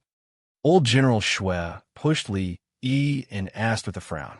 Just now, The old emperor had spoken so loudly that he couldn't fall asleep. He was already awake. Hearing the words, he opened his eyes and said, "You generals should know what His Majesty will do, right?" Old General Ma waved his hand and said, "His Majesty's actions these days are very different from before. Even a few of US can't figure it out. Brat, don't keep us guessing. Hurry up and tell us." He shook his head and said, "How could His Majesty allow the court to fall into chaos?" "Generals, don't worry." Old General Shui stared at him and asked, "Do you really know the inside story?" Li raised a finger and whispered, "This time, it's up to the generals to grasp the opportunity." A moment later, old General Shui's face lit up as he asked, "Is this true?" Li retorted, "When have I ever deceived the generals?" "Good lad." Old General Shui patted him on the shoulder and rubbed his palms together. His eyes shone brightly. A faint fragrance drifted over to his side. The princess was standing beside him and asked, "Did something good happen?" During morning court sessions, the princess was the only woman who could enter this hall. Li thought for a moment and felt that he should bring the princess along. Just as he was about to speak, another figure came over. The left assistant minister of the Ministry of Revenue, Feng Yuan, was born into a poor family and failed in the imperial examinations. It was I who made an exception and recruited him. In the past 15 years, he has been promoted single-handedly. The Ministry of Revenue is in charge of money and rations. Do you know how much he has embezzled? 150,000 taels, a whole 150,000 taels. Do you know that for the sake of 50,000 taels of military expenditure, the Minister of War and the Minister of Revenue almost got into a fight in front of me? That's not even enough for Feng Yuan to embezzle for a year. You may not know the director of the inspection branch, Chuning, but we remember it very clearly. In the 8th year of Yuan He, he became a Jinshi. In the 10th year of Yuan He, we promoted him to be the director of the inspection branch. 80,000 taels, 80,000 taels in 3 years. Jing Emperor's voice gradually turned from grief and indignation to pain. Some of the officials below were pale and trembling, while others showed shame on their faces. All of you here are not without problems. You're not much better than the people we have just captured. Touch your conscience. Do you still have conscience? After a moment, Jing Emperor seemed to be tired from speaking. He sat back on the throne in a somewhat dispirited manner and said, "We have finished speaking. It's your turn to speak." Most of the officials still had their heads bowed, and the entire hall was silent. At this time, whoever spoke first would be the first to face the emperor's anger. This official has something to say. Amidst the silence, an unhurried voice came from behind a pillar. Looking at the young man who walked out from behind the pillar, everyone's faces showed surprise and confusion. County Uncle Li, it was actually County Uncle Li. The investigation of the accounts was done by a student of the School of Mathematics. As the dean of the School of Mathematics and the person with the most royal favor in the court, he could have stayed out of it, but he stood up at this time. What did he want? Didn't he know that His Majesty was angry, and whoever stood up would be unlucky? In the crowd, the assistant minister of the Ministry of Appointments, Li Mingze, raised his head and showed a worried expression. The Minister of War, Yin Bing, frowned slightly. The capital governor, Dong Wenyun, looked at him in surprise. There were also a few people in the corner who looked at him with gloating eyes. "Speak." Jing Emperor glanced down and said lightly, "Reporting to Your Majesty." Li raised his head and said, "The School of Mathematics has been open for half a month. In order to create a good learning environment for the students, I want to dig an inner lake in the School of Mathematics. However, the school's budget is insufficient, so I want to apply for a grant from Your Majesty." Before he finished speaking, many people in the hall were stunned. Was he talking about digging a lake? His Majesty was talking about corruption. What did it have to do with digging a lake? What did digging a lake have to do with the study of the School of Mathematics? Did County Uncle Li really think that he could be so presumptuous in the court just because he was valued by His Majesty? Without waiting for them to react, another figure walked out. Old General Shui said in a rough voice, "If I may be so bold, I would like to ask Your Majesty to allocate 100,000 taels of silver to purchase a new batch of military equipment for the frontline soldiers. Li Yi glanced at General Shui. He asked for 100,000 taels. Old Ginger was spicier and his heart was more ruthless. Before people could figure out why General Shui wanted to join in the fun, there was another voice in the hall. The eldest princess came forward and said, "I have been ordered to build a women's college. I am short of 50,000 taels." Li Xian, the son of Prince Ning and the dean of the Academy of Sciences, stepped forward and said, "The Academy of Sciences is about to open. I would like to apply for 50,000 taels of research funds from Your Majesty." Crazy, they were all crazy. This was the most intuitive feeling of the courtiers. It was because the national treasury was tight that there was this investigation of accounts and His Majesty's thunderous anger. Wasn't it courting death to say this kind of thing at this time? It was understandable that County Uncle Li was hysterical and General Shui was old and confused. But why did the eldest princess and the eldest prince come up to join in the fun?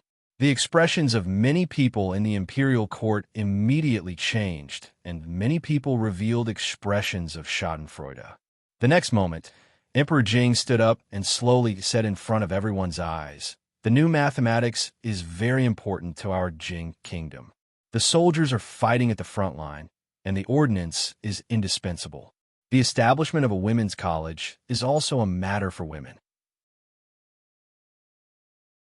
The research of the Academy of Sciences is beneficial to the country, but the national treasury is tight, and the money needs to be used in the most important places." Emperor Jing thought for a moment and said, "The national treasury can't be used arbitrarily. How about this? I will take out 10,000 taels from the inner mansion. As for how to distribute it, you can discuss it yourself." General Shui quickly said, "Your Majesty, you must not. The inner mansion is responsible for the expenses of the palace. You must not mix it with these." Emperor Jing waved his hand and said, "It doesn't matter. In the future, the standards of the banquets in the palace will be reduced, and I will save some money from other places." All the courtiers in the hall were stunned. His Majesty did not blame him at all and smoothly took over the topic. Compared to these things, the matter of accounts that almost caused the court to collapse seemed to be more important, right? Among the many courtiers, a middle-aged official suddenly came to his senses. The next moment, his breathing became a little rapid, and his face became flushed. He took a deep breath and took a big step forward. He said righteously, "Your Majesty, the inner mansion is responsible for the expenses of the palace. It has already been carefully planned, and the expenditure must not be reduced. As a courtier, I should share Your Majesty's worries. I am willing to donate 20,000 taels for the soldiers of our Jing kingdom." Many officials in the court were stunned for a moment. After looking at each other, they finally seemed to realize something. Immediately, many people's faces became excited.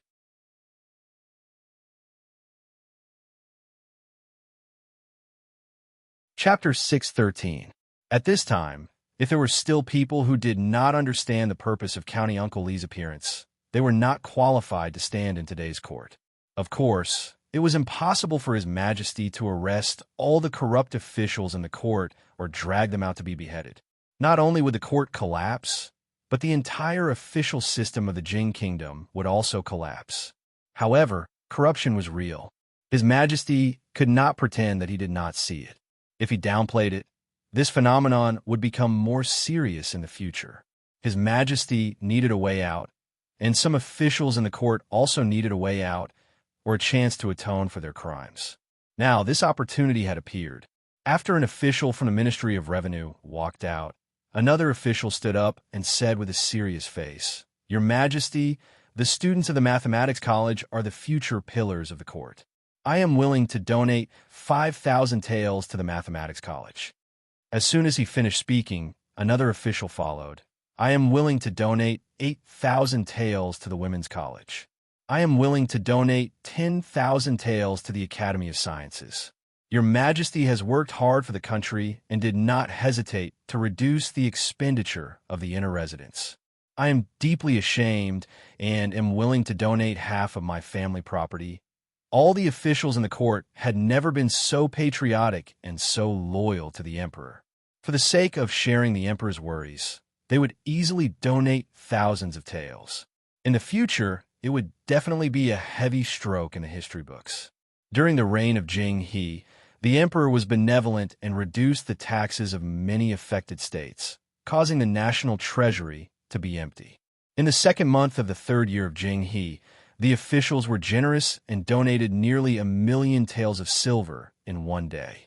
Some even donated half of their family property. They were the role models among the officials and were used by many emperors in the later generations to spur the officials. In the Golden Hall, Emperor Jing sat steadily on the dragon throne. The expression on his face was much more relaxed than before. No one knew when a table had been moved to the front. Deputy Minister Ma of the Imperial Censor sat there and took notes. The officials lined up one by one and fought to be the first to donate their family property. For them, this was not giving away their wealth, but fighting for their lives. All the officials present had already left a criminal record with His Majesty. His Majesty did not seem to want to pursue the matter, but under such circumstances, if anyone pretended to be stupid, their ending would not be much better than those who had been dragged out. Some officials didn't even know how much they had embezzled. At this moment, they had to make a rough estimate. They could only give more, not less. If they didn't have enough money, they had to sell everything they had and scrape together the money. If His Majesty found that the amount was not right after the comparison, he might use their official positions or their heads to make up the number. If they really couldn't come up with the money, they could only donate more than half of their family's wealth and use their sincerity to influence Her Majesty. Ma Zhongqing sat upright in front of the table, his hand writing in a very upright manner. He raised his head to look at the official who was walking over and smiled. Lord Su, tens of thousands of taels, 20,000, Lord Zhou, 10,000, weigh 5,000. Kid, tell me honestly, did you come up with this idea? Old General Shui stood behind the pillar and asked Li Yi. Old Shui, you're wrong. This kind of thing isn't something a kid can participate in. Li Yi waved his hand and shook his head. Old General Shui's face was full of disbelief. If this kid didn't mess up with Her Majesty, if this kid didn't collude with Her Majesty, why would he remind them to seize the opportunity? Li Xian was about to walk over when he was pulled back by Li Yi. Li looked at him and asked, "What are you going to do?" "Donate money." Li Xian's face was full of doubt as he asked, "So many people have already donated. Aren't you going to donate some?" Old General Shui shook his head. Emmingze looked at him, but didn't say anything.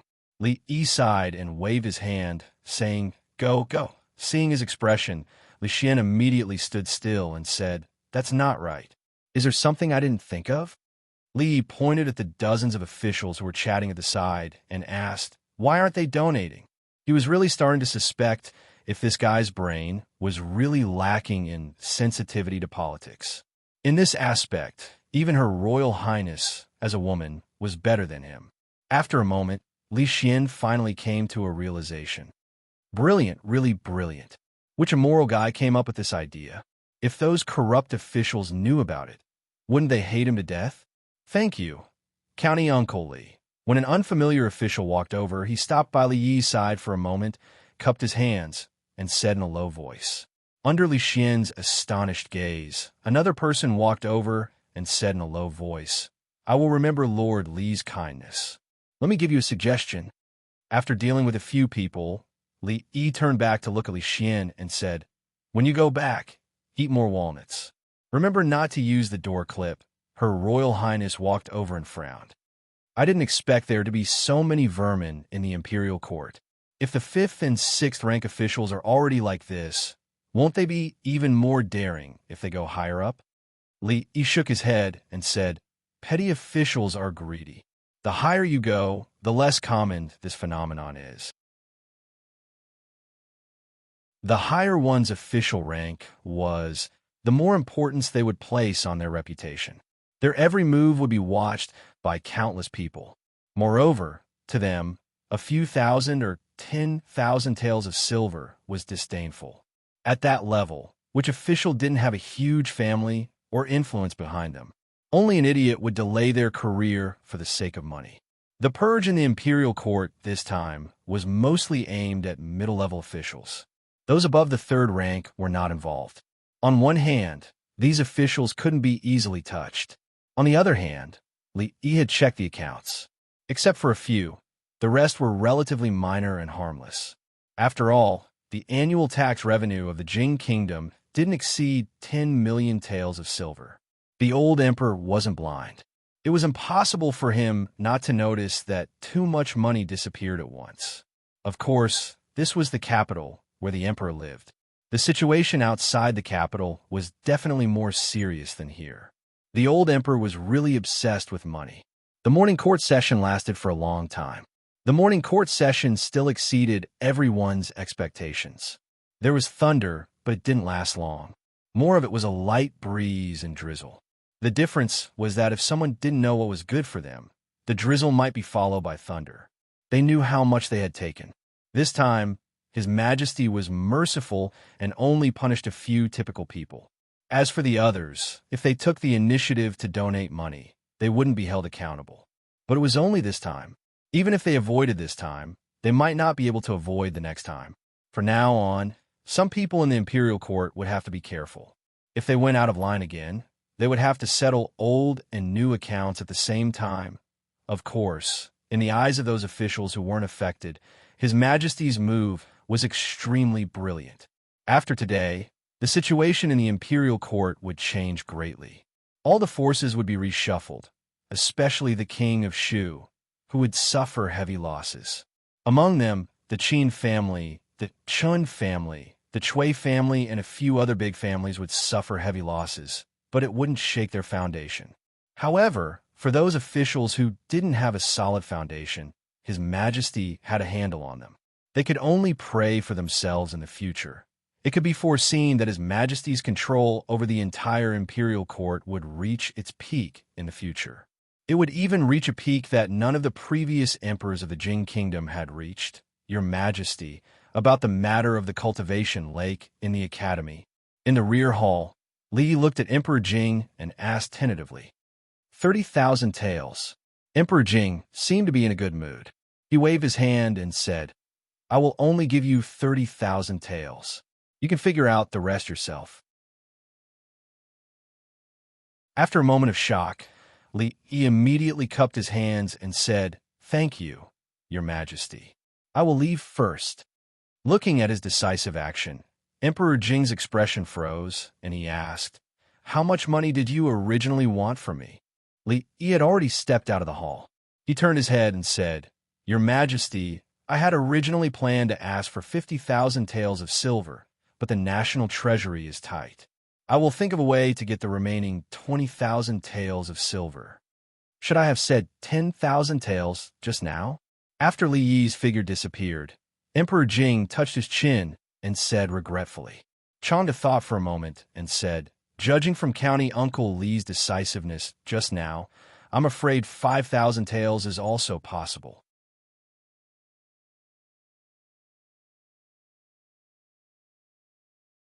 Chapter 614. Husband, I don't think there are any holidays these days, right? Looking at the gifts that almost filled the entire room, Rui asked in surprise after thinking for a bit. This was not the most surprising part. Usually, her family did not have much contact with the officials and nobles in the capital. Even if there were holidays, it was impossible for her to receive so many gifts. The people who gave the gifts were all officials in the capital.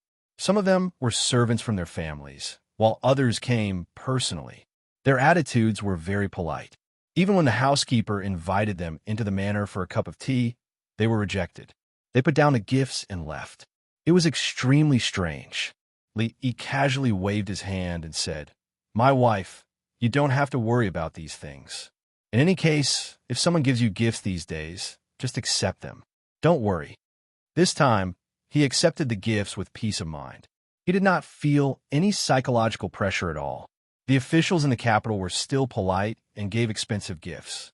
Based on the situation, they should have kept some of the money they had donated in court that day.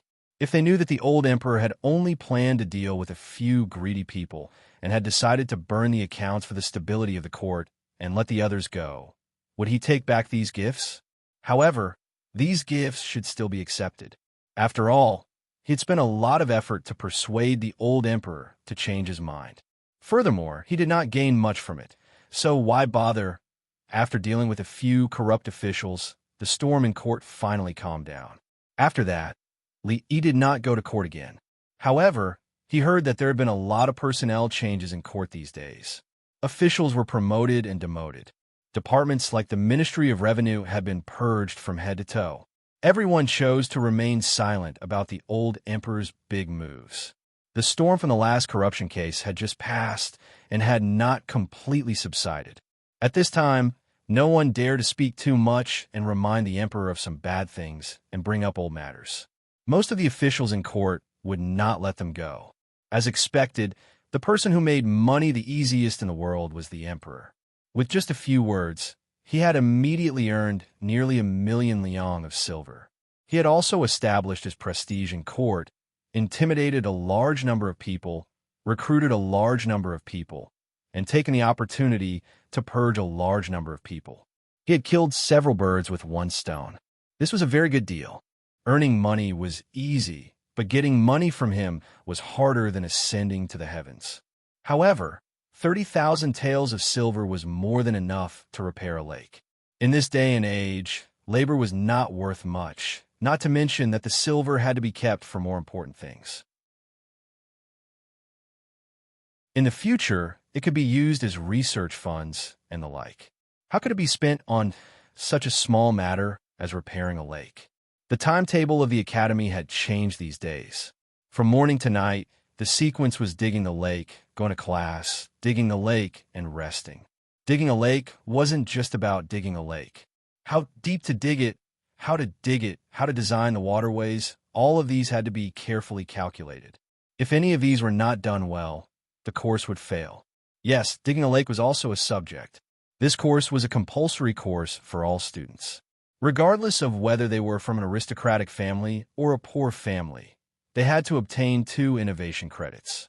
Otherwise, even if they obtained full credits, they still wouldn't be able to graduate.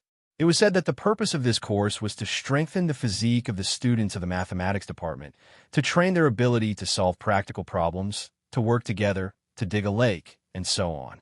In any case, this was the dean's good intentions. The poor students wouldn't doubt it, and it was useless for the children of aristocratic families to doubt it. If they didn't want to dig, they could just leave. The mathematics department had no shortage of people. No one dared to disobey or look down on this young dean, because no one knew when he would recommend you for an internship. Everyone knew how dangerous it was to go out for an internship. Li Jianren lost a leg, and it was said that he almost lost his life. Chen Lisin was poisoned, and his life was hanging by a thread. He was only saved by 2 liters of feces. To him, living was probably worse than death. The others didn't end up well either. Some were sick, some were injured, and what was even more unacceptable was that they had put in so much effort, but in the end they were still expelled from the mathematics department by Her Majesty. They would never be hired by the imperial court again. They could only be hedonistic sons for the rest of their lives, and their bright and limitless futures were ruined. Therefore, these hedonistic sons who had never suffered much in their lives could only put down their pride and dignity, dig the lake with the poor students, eat from the same pot, and sleep in the same room. As the dean of the mathematics department, Li, of course, wasn't in the mathematics department. Li Han would help him supervise the digging of the lake and the classes. He was very active in these things, because if he worked hard, he would have enough holidays and enough guards. He could play wherever he wanted. For Li Han, who grew up in the palace, the outside world was infinitely attractive. These days, Li was busy. Rui wasn't in a good mood, so he could only find ways to make her happy. He even went to the palace to learn a few new dishes and gave her the first string of colorful glass beads he produced. Shaohuan and Mississippi. Lu were jealous, but he didn't give it to her for a few days. Fawn walked in from the outside mysteriously. He put something covered with a red cloth on the table and asked in a low voice, "Young master, how much is this thing worth? He lifted the red cloth, and a crystal-clear guanine statue about a foot tall appeared in front of Li. The guanine statue was made vividly. Its facial features were clear, and its expression was very vivid. Under the sunlight, it gave people a strong visual impact. Li didn't understand the market, but the more transparent something was, the more precious it was in this world. This guanine statue, for the Buddhist believers, was definitely something worth fighting over. He originally planned to give it to the madam and didn't consider the price. But after careful consideration, the cost of this thing wasn't low. The equipment, materials, mental damage, and the old craftsman's labor cost would cost at least 1 tael of silver. Selling it for 5,000 taels of silver wouldn't be too much, right? Through what happened in the court a few days ago, he had a general understanding of the wealth of the officials in the capital. 5,000 taels of silver. There were many people in the capital who could afford it. Young master, there are a few monks outside who want to see you. Do you want to let them? Xiao Huan walked to the door and had just opened her mouth to speak when her gaze was attracted by the transparent guanine statue and couldn't move away. Monks? A trace of doubt appeared on Li's face. He said, let them in first. Last time, Rui said that the old monk Tan Yin had invited him to the Cold Mountain Temple to discuss Zen, but Li never went. This time, the old monk probably came looking for him. Sure enough, when a shiny head appeared in front of him, the old monk Tan Yin's face also appeared. Ba, young benefactor Li, long time no see. The old monk Tan Yin's smile was still so kind as he said a Buddhist greeting. Master, long time no see. Li thought to himself that whatever he needed would come. He could also ask the old monk how much this guanine statue was worth. That way, he would have a reference price in his mind. Master, come quickly. Help me see how much this guanine statue is worth. The smile on Li's face was very warm. He casually ordered the little servant girl, Xiao Huan. Master Tan Yin is an honored guest. Quickly go tell the kitchen to prepare a table of good wine and good dishes, 8 meat and 8 vegetables. Remember to cut 2 tails of pig's ears with minced garlic.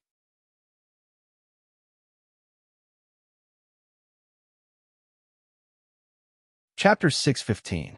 Monks abstain from eating meat. Young benefactor Li, please don't joke around. There's no need for a banquet. The old monk, Tan Yin, still had a faint smile on his face as he said, young benefactor just said something about guanine. At some point, Master Tan Yin's voice suddenly stopped as he stared at the guanine statue on the table. The young monks behind him also widened their eyes. The next moment, a pious look appeared on their faces. Fong took a step forward with some vigilance. If these monks dared to rob him, he would not be polite. Master, master. Seeing that the old monk had stopped talking, Li stretched out his hand and waved it gently in front of his eyes. Master Tan Yin's body shook, and then a look of guilt immediately appeared on his face. He said, Ba, I lost my composure for a moment. I hope young benefactor Li won't blame me. It's okay, it's okay. Li smiled and waved his hand, saying, Master, how much do you think this guanine statue is worth? Ba. The old monk chanted the name of Buddha again and said, this is the sitting statue of Guanine Bodhisattva. How can it be measured by these things in the secular world? Master, you mean? Li looked at him and asked with some uncertainty, is this a priceless treasure? Priceless. The old monk nodded and said, glaze is a priceless treasure. Such a precious glaze statue of Bodhisattva can't be measured by money. It should be worshipped by believers in the temple. I wonder if young benefactor Li can give this glaze Bodhisattva statue to the Cold Mountain Temple. Li's expression froze as he looked at the old monk, Tan Yin, in disbelief. He had originally thought that he himself was shameless enough, unconventional enough. He had not expected that this Master Sandalwood Yin would be even more shameless, unconventional than him. He had already said that it was a priceless treasure. How could he have the cheek to say that he would give it to the Cold Mountain Temple? Hearing this, Fong's face immediately fell, and he took a step forward. Although this old monk didn't look like someone to be trifled with, if he wanted to snatch this thing away, he would definitely let him have a taste of his fist. Master, you must be joking. Li Yi smiled and said, we spent a lot of effort to get this glazed statue of Buddha. It's worth a lot, and we're planning to sell it to the Fahua Temple. Master Tan Yin's expression changed, and he immediately asked, I wonder how much young benefactor Li plans to sell this glazed Buddha statue for. 5,000 taels? Li Yi asked tentatively. How much is Fahua Temple offering you? Our Cold Mountain Temple will pay double. Before Master Tan Yin could speak, a young monk behind him immediately stepped forward and said anxiously, Fa Ming, step down. Master Sandalwood said softly, and the young monk immediately retreated. Although the young monk retreated, there was an anxious look on his face. Cold Mountain Temple and Fahua Temple were the two most famous temples near the capital. Both of them had a large number of believers. If Fahua Temple got their hands on this precious glazed statue of Goddess of Mercy, they would definitely treat it like a treasure and advertise it to attract more believers. In this way, wouldn't the Cold Mountain Temple soon lose out to them? Li glanced at the young monk. 5,000 taels in double. Wouldn't that be 10,000 taels in total? This young monk could make the decision for such a large amount. Monks were actually so rich. It seemed that the old emperor's anti-corruption campaign this time had targeted the wrong target. I was being rude just now. Master Tan Yin bowed to Li Yi and said, it's just that this glazed Buddha statue is very important to the Cold Mountain Temple. I hope that young benefactor Li can make it convenient for us. As for the price, please rest assured that the Cold Mountain Temple will definitely not let you suffer a loss. Well said, well said. Li Yi waved his hand and said, Master and I are friends. If I really want to sell this Buddha statue, of course, I will consider the Cold Mountain Temple first. The old monk chanted again, Ba. In that case, I will thank young benefactor Li in advance. An hour later, thank you, young benefactor Li. I will take my leave now. Young benefactor Li, you don't have to see me often anymore. Goodbye, master. Li Yi smiled and saw Master Tan Yin and the few young monks out of the door. One of the young monks reminded the young monk, Senior brother, you have to hold on tight. Don't fall. If you break it, it will be a great sin. Don't worry. The young monk hugged the things in the bag tightly. This was a great opportunity for the Cold Mountain Temple to flourish, attract believers, and surpass Fahua Temple in one fell swoop. How could he be careless? I've forgotten that the reason I'm looking for young benefactor Li this time is to ask him to translate scripture. The old monk Tenin sighed and said unhurriedly, although the matter of the scripture was temporarily put on hold, the harvest was far better than the scripture. Master, are you leaving just like that? A soft voice came from beside him. Master Tan Yin turned his head and nodded slightly. Madam Li.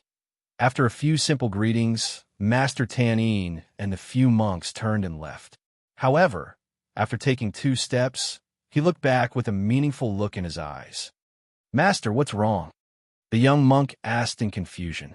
Master Tan Yin shook his head and said, Nothing. Let's go. Oh my God.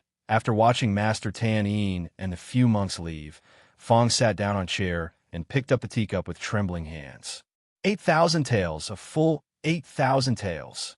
The thing made from the pile of sand was sold for 8,000 taels in the end.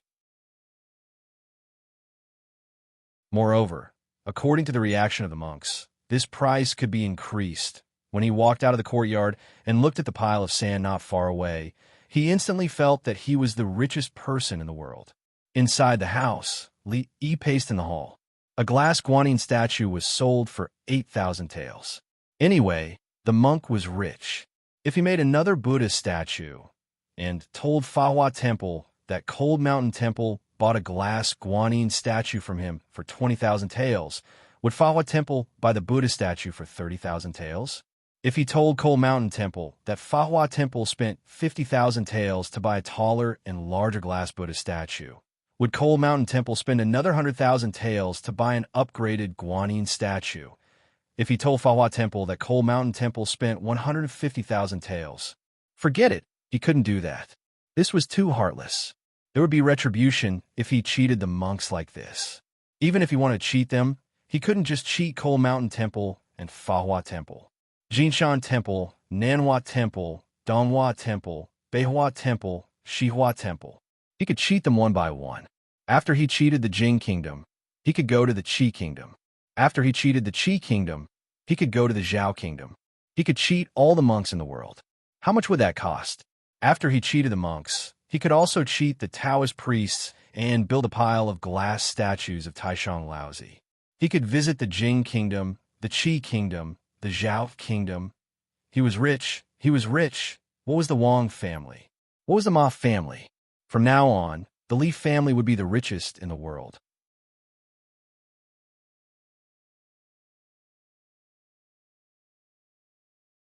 Chapter 616. Son-in-law, is the soup ready? Xiao Huana just poked her head in from outside the kitchen when she was pushed back by Li Yi. I still need another 15 minutes. I'll call you when it's ready. Rui liked this sweet and sour soup from the dining hall very much. She had specially learned it last time, and now it was an indispensable dish on the family's dining table every day. The maidservant stood guard outside the door while the son-in-law brewed soup for the young miss. She actually wanted to go in and help, but the son-in-law wouldn't let her, not even when the second young miss wanted to sneak a sip. The son-in-law was treating the young miss better and better these days. However, the son-in-law was also very good to Xiao Huan and the second young miss. The maidservant raised her wrist and looked at the colorful bracelet on it. Every time the maidservants in the residence saw it, their eyes would almost pop out. Perhaps it was because he had helped the old emperor earn a lot of money last time, but he didn't say anything about the management of the academy at home these days. In these few days, he had placed most of his energy on the glass, on the colored glass. Because the sand contained metal elements, the colored glass that was produced was mostly colored. Transparent glass was more difficult to produce, and a large part of it depended on luck. Thus, the colorless glazed guanine statue, sold to the old monk Tan Yin for 8,000 taels, was not expensive at all. If not for his friendship with the old monk and sold to the Fahua Temple, they wouldn't even be able to touch it for less than 20,000 taels. He had originally considered selling 2 statues to the Fahua Temple at a high price, but after some thought, he decided against it. That would be a little too unethical. In 2 years, he wouldn't even be able to be friends with them. Although what happened here 2 years later wouldn't affect him much, the thought of being hated by all the monks and Taoists in the world and being cursed all day long made him shudder. This business was too risky. His family was a small temple and couldn't withstand such a big storm. Thus, he had to rope in at least 2 reliable partners. The Wang family was one, but it wasn't too safe. The safest way was to rope in the old emperor who only cared about money. He had been jealous of the silver of the officials and nobles in the capital for a long time, and he wasn't afraid of offending anyone. He was definitely a good partner to work with. Although this way, they would earn a lot less money. In the future, they wouldn't have to be scolded, and they wouldn't have to bear grudges. The risk was almost zero, and it was still very worth it. This matter could not be rushed. He had to plan step by step. While benefiting the nobility in the capital, he had to strive to maximize the benefits, and at the same time, mess with the Chui family. Fong walked to the door and said, "Son-in-law, that Wang guy is here again." Brotherly. Wang Yong walked in from outside, cupped his hands, and greeted with a smile. "Brother Wang, there's no need to stand on ceremony. Please sit." Just as he was thinking about the Wang clan, Wang Yong came over. After Xiao Huan served tea, the two did not exchange many words before Wang Yong went straight to the point. Wang Yong raised his head and said, "This time, my father asked me to come over. He wants to ask about the big business that Brotherly mentioned last time." Although the two of them had reached an agreement on that big business last time, Wang Yong still didn't know what that big business was until now. It was only because of his trust in County Uncle Li's ability and the Wang clan's principle of being greedy for money that he didn't ask. Li Yi smiled and said, "Even if Brother Wang didn't ask, I would still tell you today. Brother Wang, please wait for a moment. I will be back soon. Fong, come with me for a moment." Li Yi walked out of the door and said to Fong, who was leaning against the wall to eavesdrop. Wang Yong picked up the teacup and took a sip. There was a trace of doubt on his face, but quickly disappeared. Not long after, he saw County Uncle Li and the big man come in with a few boxes of different sizes. Old Fong walked out and closed the door behind him. "Brother Li, this is—" Li handed over a square box and said, "Brother Wang, open it and you will know." Wang Yong took the box and was surprised to find that it was a bit heavy. After opening the lid, his face was stunned for a moment and then immediately widened. There was a fist-sized, ball-shaped object in the box. It was colorful, and as it shook slightly, it gave off a brilliant glow. As the eldest son of the Wang clan, he had seen countless treasures, so he recognized what it was with a single glance. Colored glass. He raised his head to look at Li Yi and asked in disbelief. Colored glaze is a natural object, the head of the 5 famous artifacts and one of the 7 treasures of Buddhism. It is rarely seen. "Brother Li, where did you get this colored glaze?" Li Yi didn't answer and asked with a smile. "In Brother Wang's opinion, how much is this colored glass ball worth?" Wang Yong shook his head and said, "Colored glass is extremely rare, and such a regular shape is even rarer. Once it is out in the market, I am afraid that countless people will fight for it, especially the Buddhists, who will certainly not let it go. Its value is really hard to estimate. However, if it is handed over to the Wang clan, we can at least sell it for this amount." Wang Yong stretched out a finger. 10,000 taels.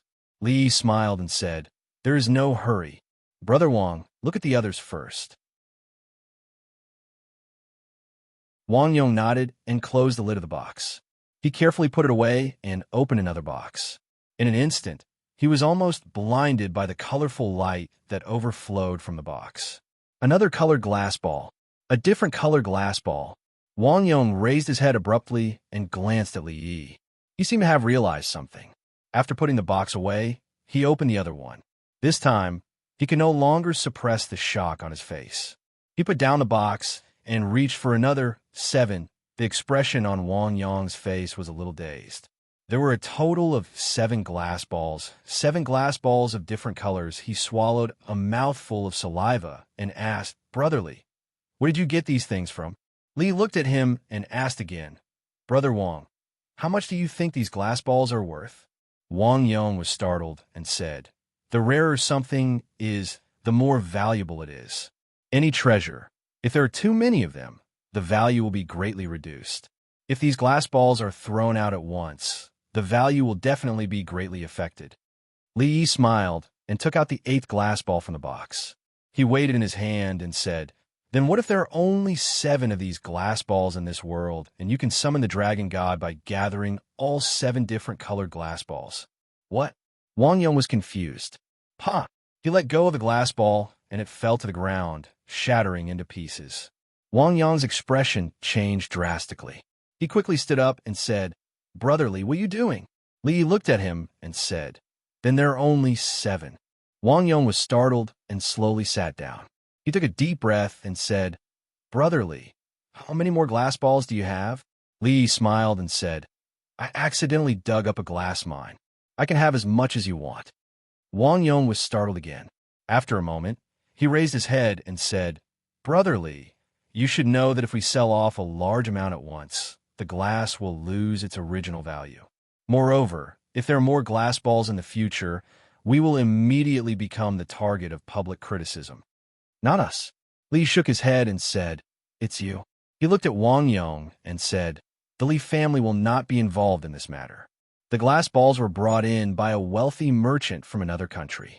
The Wang family bought them at a high price and sold them for charity in the capital. 40% of the proceeds will be donated to the National Treasury for disaster relief. His Majesty will also be involved in this matter?" Wang Yong asked with a serious expression. Li thought about it and nodded. "How much will the Wang family take?" He asked again. 20%, Li said straightforwardly.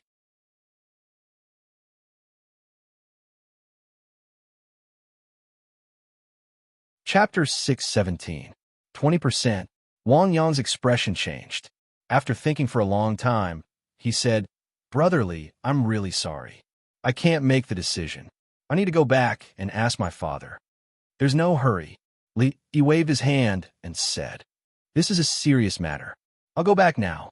Wang Yong stood up and walked 2 steps before coming back. He pointed at the boxes on the table and asked, "Can I finish looking at these?" "Brother Wang, feel free." Wang Yong nodded. His face was filled with excitement. He opened another box, and his face immediately glowed. Then, the second, the third. After a while, he turned around and pointed at the pile of boxes. He asked Li, "These glass chopsticks, glass cups, glass jewelry," Li nodded. "They were all dug out from the mine." "This too?" Wang Yong pointed at the last brocade box. There was a 2-foot-tall statue of a woman in it. It was vivid and lifelike. "This too?" Li nodded again. "It's so strange. Why is there everything in this glass mine?" "I'll take my leave." Wang Yong looked excited. After cupping his fist at Li Yi, he did not say anything and left in a hurry. Li Yi stood up from the chair and looked at the pile of glass shards on the floor. The corner of his mouth twitched, and an extremely painful expression appeared on his face. 10,000 taels, impulsive, Fong. Hurry up and take these shards back. You can still use them if you burn them. Hearing the commotion, Lao Fong strode into the room. Not long after, a miserable howl came from inside the room. "Which Imin bastard did this? Was it that Wong guy? I knew he wasn't a good person. I'm going to stop him and bring him back to compensate me." Young master, don't stop me. Forget it. Isn't it just a glass ball? It's fine if it's broken. He's a guest. This is not good. It'll make us look petty. It's worth a lot of money. Forget it. Money comes second. Friendship comes first. Don't let me see him again." Fong wrapped the shards in his coat and walked out of the room, swearing.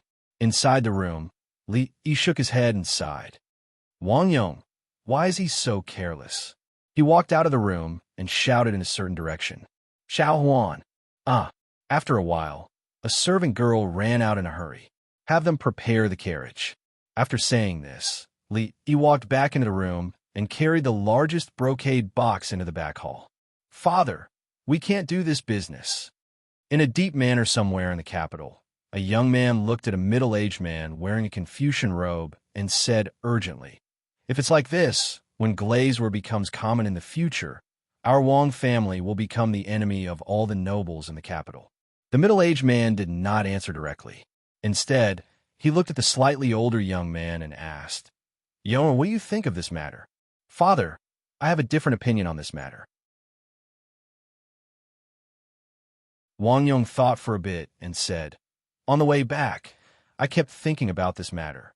The emperor has just checked the accounts of the Jingdo officials.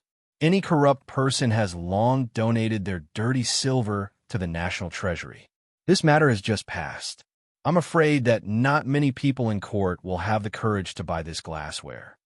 However, those great clans and nobles will definitely not let go of such an opportunity." Wang Yong continued, "The internal strife between the major clans is like fire and water. We only need to inform a small number of families and the Wang family's vassal families. What's there to fear, even if we offend the rest? Our Wang family can get 20% of the profit without any investment. What's more, the royal family will also participate in this. On the one hand, we can be firmly tied to County Early. On the other hand, we can work for the royal family. The advantages outweigh the disadvantages. Therefore, I think this is feasible." The middle-aged man in scholarly robes smiled and patted the shoulder of the young man who spoke first. "Do you still remember what the most important thing to remember as a descendant of the Wang family is? Make money." The young man immediately nodded. "Remember, as long as the Wang family doesn't rebel, we will always have a foothold in the Jing kingdom." The middle-aged man nodded and changed his tone.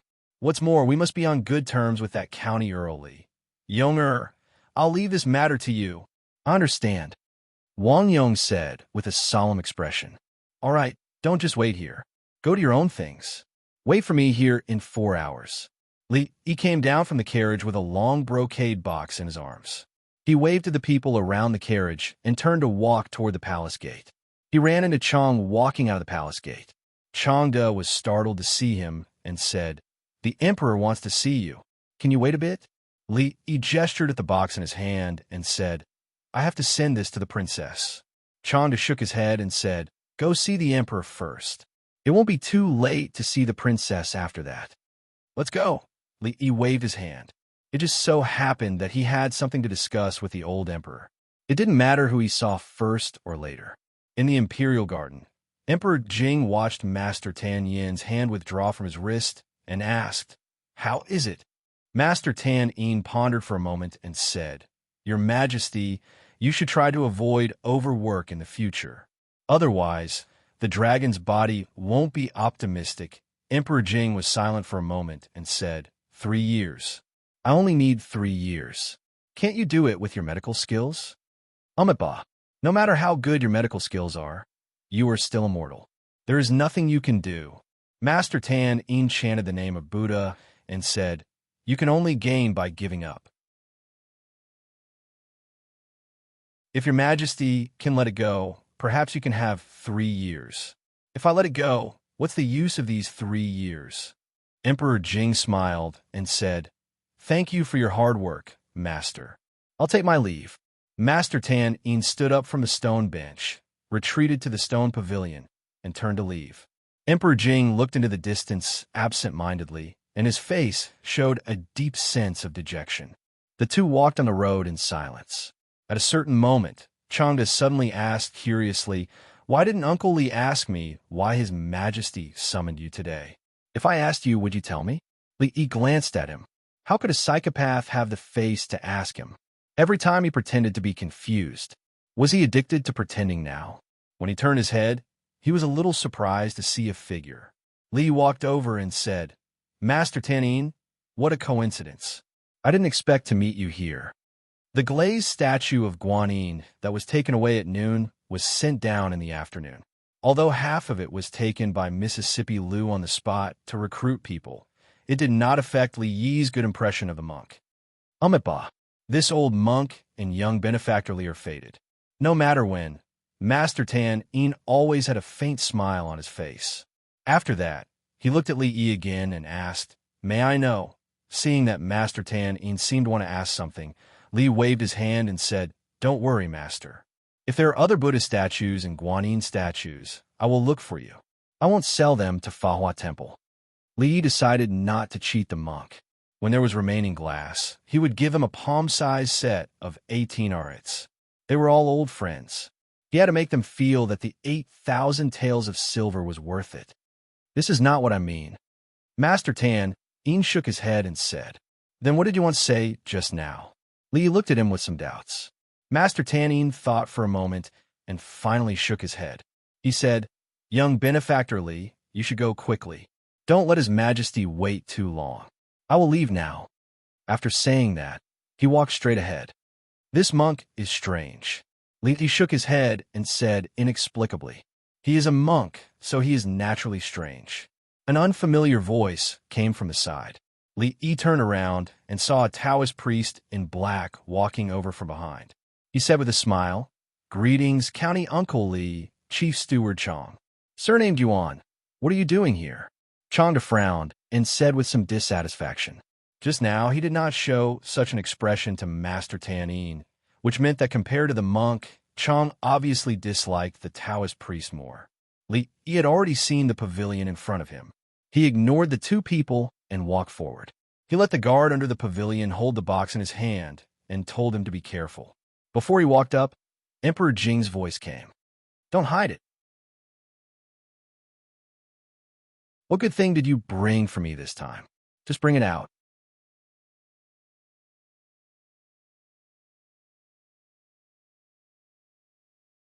Chapter 618.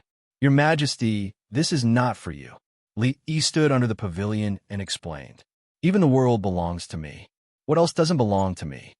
The old emperor waved his hand and said, don't dawdle like a woman. Bring it up quickly. It was a birthday gift for the princess. If the old emperor had the face to blacken this, he would have nothing to say. Li Yi took the brocade box from the guard's hand, walked to the pavilion, and put it on the table in the middle. Jing Emperor looked curious and said, open it for me to see. Your Majesty, let's forget it.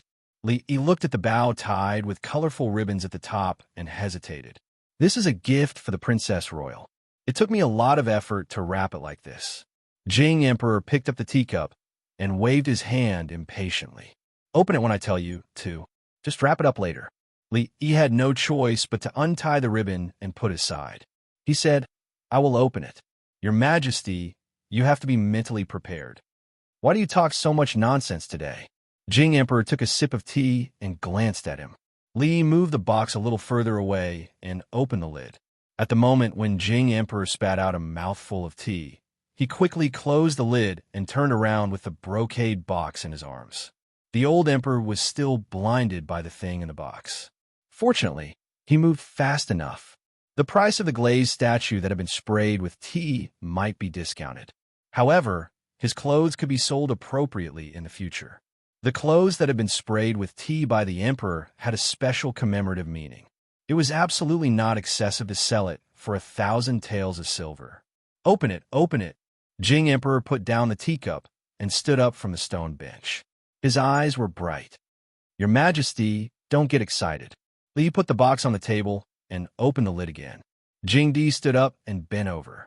He saw that there was a glass statue of a woman about 2 feet tall in the box. The woman was dressed in a palace dress and looked very lifelike. Even her expression was very vivid. Most of the statue was transparent, and the patterns on the dress were clearly visible. It was colorful and under the sunlight. There seemed to be light flowing, and it was very dazzling. As an emperor, he had seen countless treasures. Although he had never seen such a large and exquisite glass statue, he quickly calmed down and asked suspiciously, Is this really a gift for Emingzu? When did you become so generous? Li Yi closed the lid and wrapped the ribbon again. He said, I have always been generous to my friends. A mere glass statue is nothing to me. Emperor Jing looked at him and asked, It is said that colored glass is a gift from the heavens. It is extremely rare, even in the palace. How did you get such a large piece of colored glass and carve it into the shape of Emingzu? He put the box to one side and said, I came to the palace this time to tell His Majesty about this matter. This matter is not urgent. I have other things to ask you. Jing Di waved his hand, and a guard behind him spread a white cloth on the table. There was a grid on the cloth, and it looked very familiar. What did the monks say to His Majesty? A few feet away from the pavilion, the middle-aged Taoist stood next to Changde and looked at him and asked, I just came over. Changde said lightly. He turned his head to look at the middle-aged Taoist priest and said, I don't care what Monk Tanin says to His Majesty, but his medical skills are something that even the Imperial Physician Order is inferior to. As for you, surnamed Yuan, if you offer any pills to His Majesty again, not only will I not let you off, I will also not let your Dao sect off. Chief Steward Chang's temper is exactly the same as it was decades ago. The middle-aged Taoist was not angry at Changde's rebuke at all. He said, I apologize for what happened last time.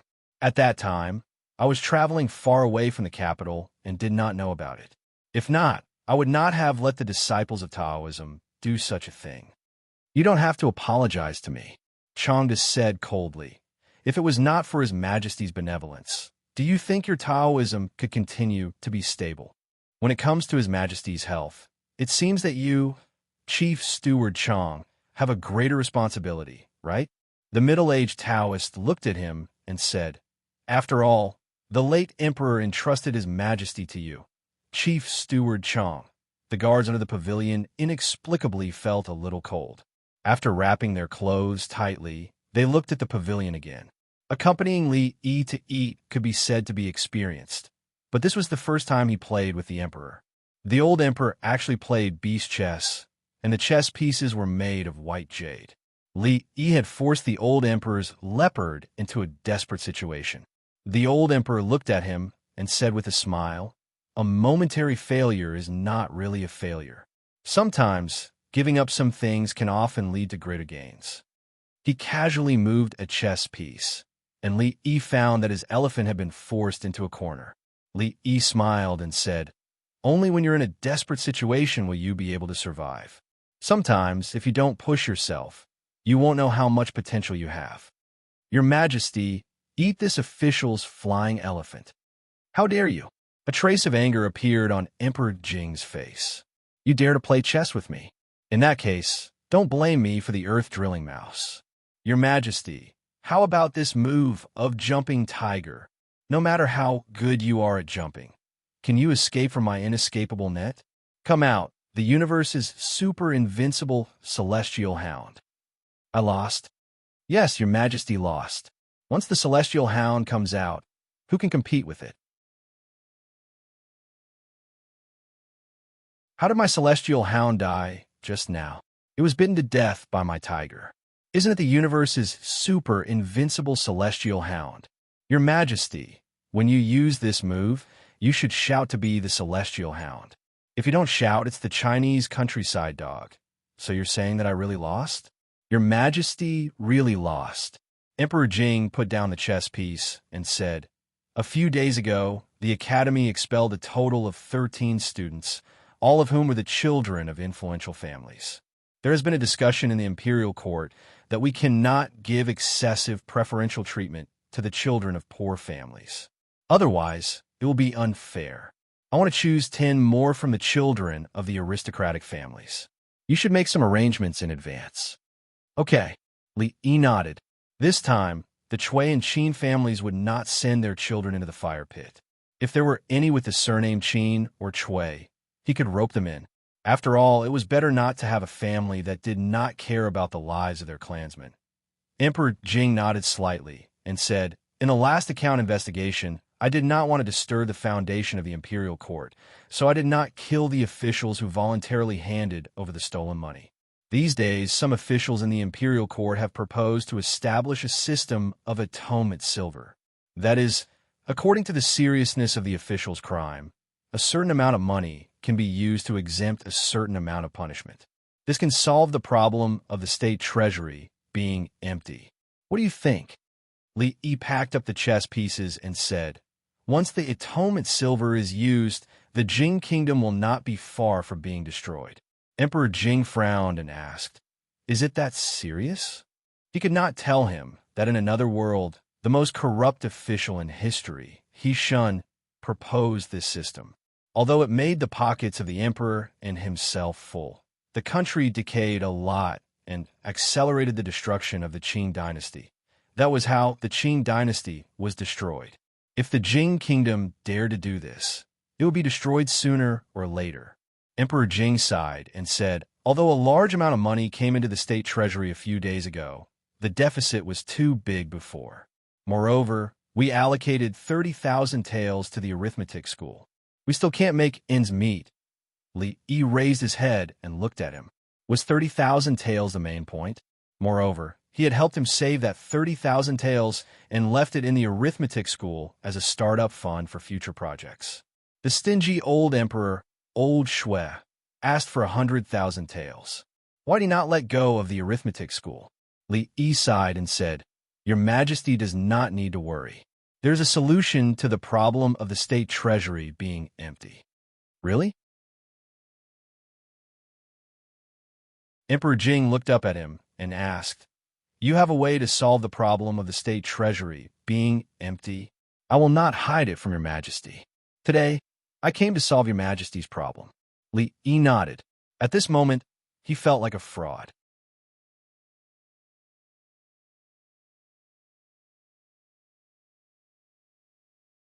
Chapter 619. Emperor Jing's expression relaxed, and he said, "Tell me, what is the solution? I want to do business with Your Majesty." "Business?" Emperor Jing glanced at him and said lightly, "In this world, it is the first time that someone wants to do business with me." Li Yi thought that the old emperor was boasting. First time doing business with someone? Then who tempted him with a lovely Yong Ning to compete with the people of the Qi kingdom? If it wasn't for the fact that he was afraid of exposing him and causing him to lose face, which might cause the guards under the pavilion to do something unpredictable, he wouldn't have given him face today. "You stink of money, and you still want to pull me in?"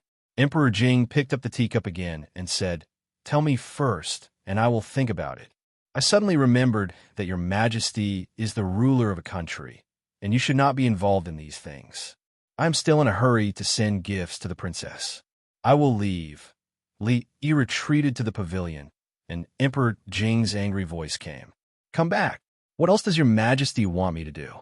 Tell me, what is the business? Emperor Jing patted the table. What business? Li Yi looked puzzled. Li Yi sat opposite Emperor Jing, put the brocade box on the table, and took a sip of tea unhurriedly. He wanted to play this game with him. He was the one who needed money, not him. Let's see who is anxious first. Where did you get so many glazes? Emperor Jing looked at him and asked. I accidentally dug a colored glass mine in my backyard. There are countless colored glasswares in it, and they are inexhaustible. I just want to take them out to make some contributions to the country. However, if I directly donate them to the national treasury, people will inevitably say that your majesty is taking advantage of me by force. I naturally can't let your majesty's reputation be tarnished. So, I plan to do business with your majesty. Are you sure? Emperor Jing glanced at him and said, In the whole world, all the land belongs to the king, and all the land belongs to the king. Since it was dug out from your backyard, then give it all to the country. Of course, I'm not sure. The old emperor must have been hanging out with some shady people these days. His words were getting more and more shameless. Li Yi hurriedly said, Actually, these glasswares were made with materials from the backyard of my house. It took me a lot of effort to make them. Although nature is the work of the gods, how could it produce such a lifelike statue of a princess? This subject invited skilled craftsmen from the capital and spent half a year to carve them out bit by bit.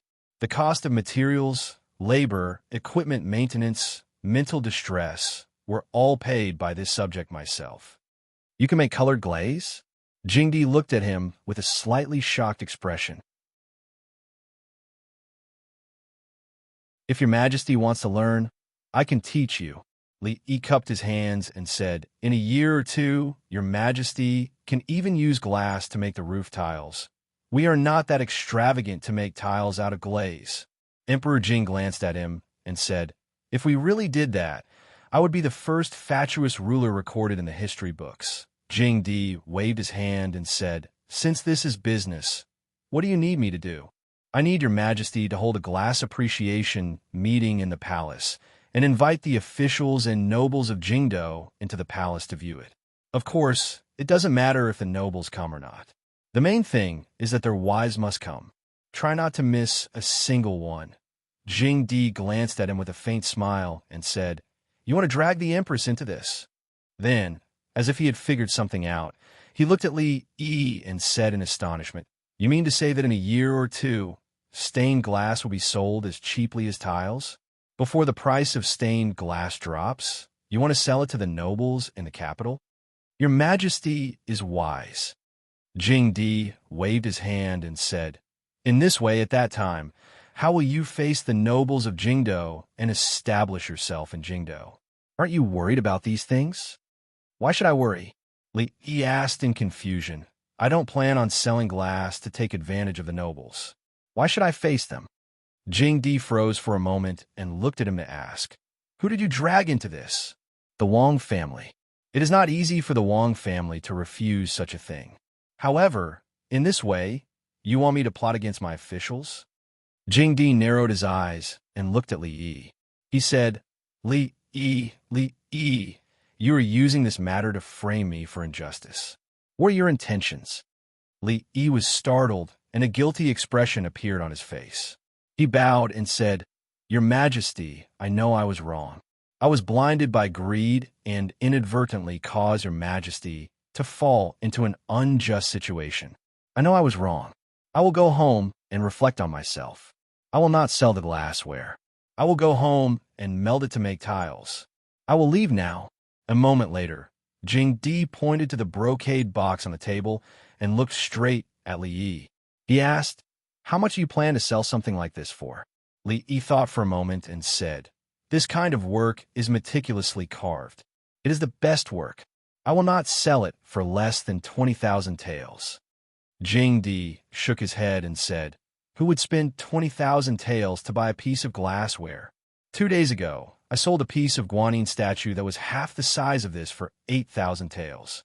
Li Yi looked at him and said, Did you pay taxes to the imperial court? Jing Di asked. This is not important. Li Yi pointed to the brocade box on the table and said, Your Majesty, do you think the Chui family will buy it if the glass were in this box is priced at 20,000 taels? The craftsmen in my family are very skilled. I plan to make a few more. This is not good, is it? Jingdi hesitated after a moment of shock. Forget it. Anyway, there are too many pieces of glass. It takes up space at home. I plan to sell them for 5 copper coins per caddy. How much do you plan to donate to the National Treasury? When Li Yi was about to speak, Jingdi waved his hand and said, 30%, at least 30%. You know better than me how big the impact of this matter will be. I am afraid the Wang family can't bear it. Li Yi was stunned and showed a painful expression on his face. He gritted his teeth and said, Okay, 30%, 30%. Seeing that he agreed so readily, Jingdi was stunned. He rubbed his eyebrows and said, Even if you are pretending to be distressed, can you be more serious? I changed my mind. I want 50%. Li decided to go back and read all the books in the performance department in the library. But this time, there was no need to pretend. The Li family could not afford 50%. It was not a good thing to be greedy. The Wang family took 20% because they had to bear the anger of the nobles. The old emperor took 40% because he wanted to borrow the tiger skin, dragon skin. Plus the royal publicity and operating expenses, it was not much. His family took 40%. It seemed to be a loss, but in fact it was a big profit. As for 30%, it was really distressing. He immediately said, Your Majesty, 40%. 40%. No more. It took another quarter of an hour to finally reach an agreement with the old emperor on the distribution of the spoils. The royal family took 40%, the Li family took 40%, and the Wang family took 20%. Elder Chui statues would be made first and sold everywhere. On the same day, the Wang family would hold a charity sale in the capital. This big bargain would be given to the Chui family. No need to thank me.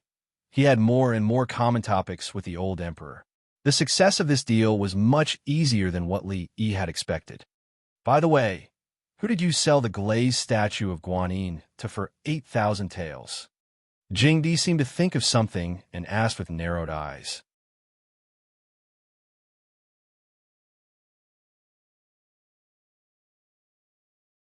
Chapter 620.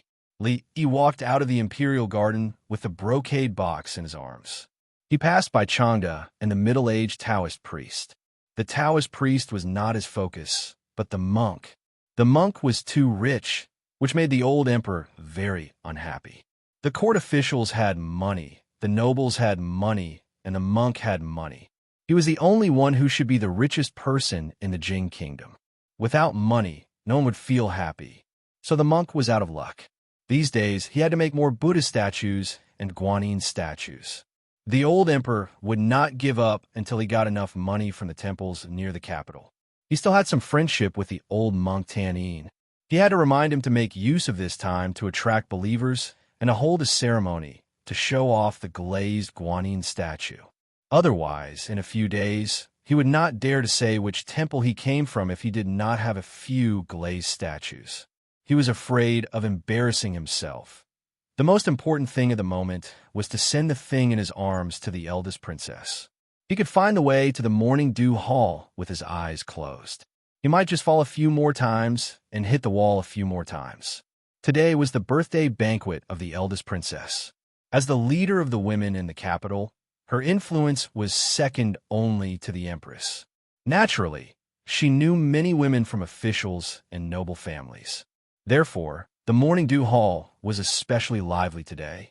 The cheers and laughter inside could be heard from outside the hall. Greetings, County Uncle Li. The maidservant who was guarding the door saluted. Xiaolan, is the princess inside? Li Yi handed the gift box to her and asked casually. The maid smiled and said, Yes, Her Highness is inside. His Royal Highness just came. Sir, you are here. The proud Lolita ran out holding Yongning's hand and said, Sir, what gift did you bring for my sister? I want to see it. Li Yi slapped away her hand that was reaching for the gift box and said, Stop fooling around. You can look at it later. The noise at the door immediately attracted the attention of many people in the hall. That's County Uncle Lee, the one who is as famous as Her Royal Highness and Her Royal Highness. It's him. That time, in Ingsue Hall, noble consort Chui's personal maid framed Madame Lee. County Uncle Lee didn't even give face to noble consort Chui. At that time, I was standing behind Madame Lee. He doesn't look too bad. My brother said that County Magistrate Lee is very strict with his students. I don't think so. He is the dean of the mathematics school. So what's wrong with being strict with the students? I think it's good. My good-for-nothing brother has changed after staying in a mathematics school for so many days. He never liked to study before, but now, every time he goes home, he will read until late at night. He also said that if he can't finish his homework, he will be punished by Prince Jean. How old is Prince Jean? How can he scare him like that? I think it's because of County Uncle Lee. In the corner, Li Xian, who was sitting alone at a table, raised his head and glanced at the door. After a moment of surprise, he stood up as if he had seen his savior and walked over with large strides. Why did you come so late? When he finally calmed down the arrogant Lolita and took Yongning's hand to walk inside, he saw Li Xian coming over. I was called by His Majesty just now, Li Yi replied, and was about to walk forward. But after taking a glance, he didn't take another step. Give the gift to the princess later. I still have something to do, so I'll go first. He turned around without hesitation, but he was pulled by Li Xian and directly dragged to a corner in the hall. If you're a friend, stay and accompany me. Li Xian poured a cup of tea and handed it over. If Li Yi left, he will be the only man left in the hall. This kind of feeling was very gloomy. If he came, at least he can share some of his burden. Why don't we go? Li Yi could feel countless gazes falling on him. They were blatant and undisguised. He raised his head and glanced at them from the corner of his eye. They were really looking at him in the open. What do they mean by looking and nodding? Li Xian curled his lips disdainfully and said, If I leave now, doesn't it mean that I'm afraid? I, Li Xian, am a dignified prince and have seen all kinds of scenes. Why would I be afraid of a few women? Li Yi glanced at him and pointed at his legs. Why are you shaking if you're not afraid? Miss, look who that is. Beside a table, a young girl who was looking around in the hall glanced at a corner and was suddenly stunned. After wiping her eyes, she hurriedly pulled the pretty girl beside her and said, The girl was talking to someone in a low voice. Hearing this, she turned around and asked in confusion, What's wrong? Miss, look over there. The young girl pointed to a corner in the hall and said. The girl looked over with a puzzled look and saw a figure. The next moment, her expression suddenly changed. It's him. Seeing her abnormal expression, the slightly older girl was stunned. She looked in that direction and said, What's wrong? Su, do you know County Uncle Lee and Prince Li Xian? County Uncle Lee? Hearing this, the girl was stunned. It seemed that she didn't expect that the person was County Uncle Lee, Li Yi, who is famous in the capital city. Yes, the one on the left is the famous County Uncle Lee, the older girl explained. The girl slightly moved her eyes and asked, Then the one beside County Uncle Lee, that's Li Xian, the eldest son of Prince Ning, who is also the president of the Academy of Sciences that is about to open. Li Xian, the eldest son of Prince Ning, Li Xian. The girl clenched her teeth and spat out these few words with difficulty. Li Xian looked back in surprise and didn't find anything unusual. He shook his head and said, I don't care about the Academy of Sciences. I'll leave it to my subordinates. Save a place for me in the School of Mathematics. I think if I want to develop science, I must learn mathematics well first. Well, anyway, you're always lazy at home. There is Han in the School of Mathematics. How about you help me manage the Academy of Sciences? Too lazy to pay attention to this delusional guy, Immerse had talked with several people over there. When she finished her work, she said goodbye and left. When she came out, the soup was still cooking at home. On the other side, the proud Lolita sneakily walked to the place where the gifts were piled up and whispered, I want to see what gifts they brought for my sister. She picked up the box, untied the ribbon, and carefully opened the lid. The next moment, a ray of light flashed across her face. The proud Lolita's expression froze. She opened her mouth wide, and the gift box fell from her hand to the ground. A white hand reached out from the side and caught the gift box. Mingzu patted her head and said, "Be careful." She took the glass statue out of the box and saw the familiar face on the statue. After being stunned for a while, an expression of disbelief appeared on her face. As for the surrounding women, they had already covered their mouths and exclaimed. They stared at the statue in shock. Gulp! Li Xian, who had just walked over, swallowed a mouthful of saliva. He turned his head and looked at Li Yi with bright eyes. Li thought for a while and took the gift box from the Princess Royal. After fastening it, he handed it to Li Xian with both hands. "Happy birthday." "Sir, I wanted to." The proud Lolita hugged his leg and refused to let go. Li Yi had no choice but to take out 2 bracelets made of beads of different colors. He gave one to her and put the other on Yongning's wrist. However, Yongning's wrist was too thin, so the bracelet was too loose on her wrist. The beads used to make the bracelet were extremely small. There were dozens of them on the bracelet. They were dazzling under the sunlight and were very eye-catching. The proud Lolita raised her wrist proudly. The sunlight shone through and left a stream of light on the ground. At a certain moment, Li Yi suddenly felt that the atmosphere around him was not right. He looked back and saw that the eyes of the women behind him were fixed on the statue in the Princess Royal's hand and the bracelet on the proud Lolita's wrist. In the end, they looked at him and his breathing became heavy.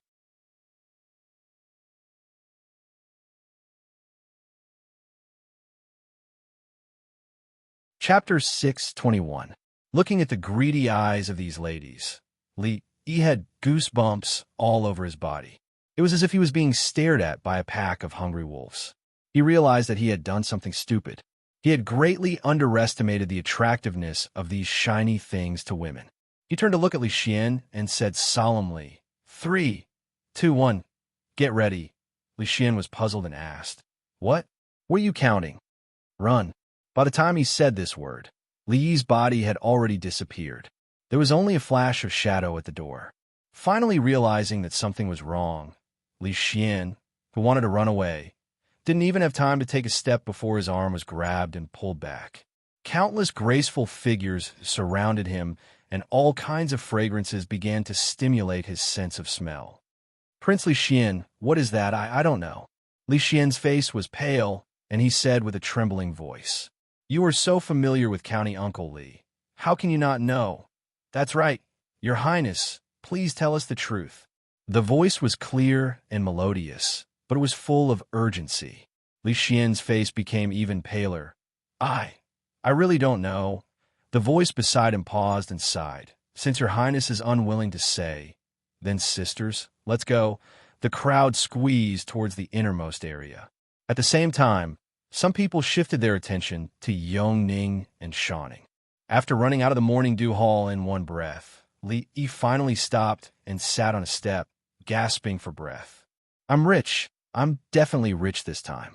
It seems that regardless of modern or ancient times, these shiny things are always sought after and loved by women. There's no need to worry about glass jewelry not being able to sell.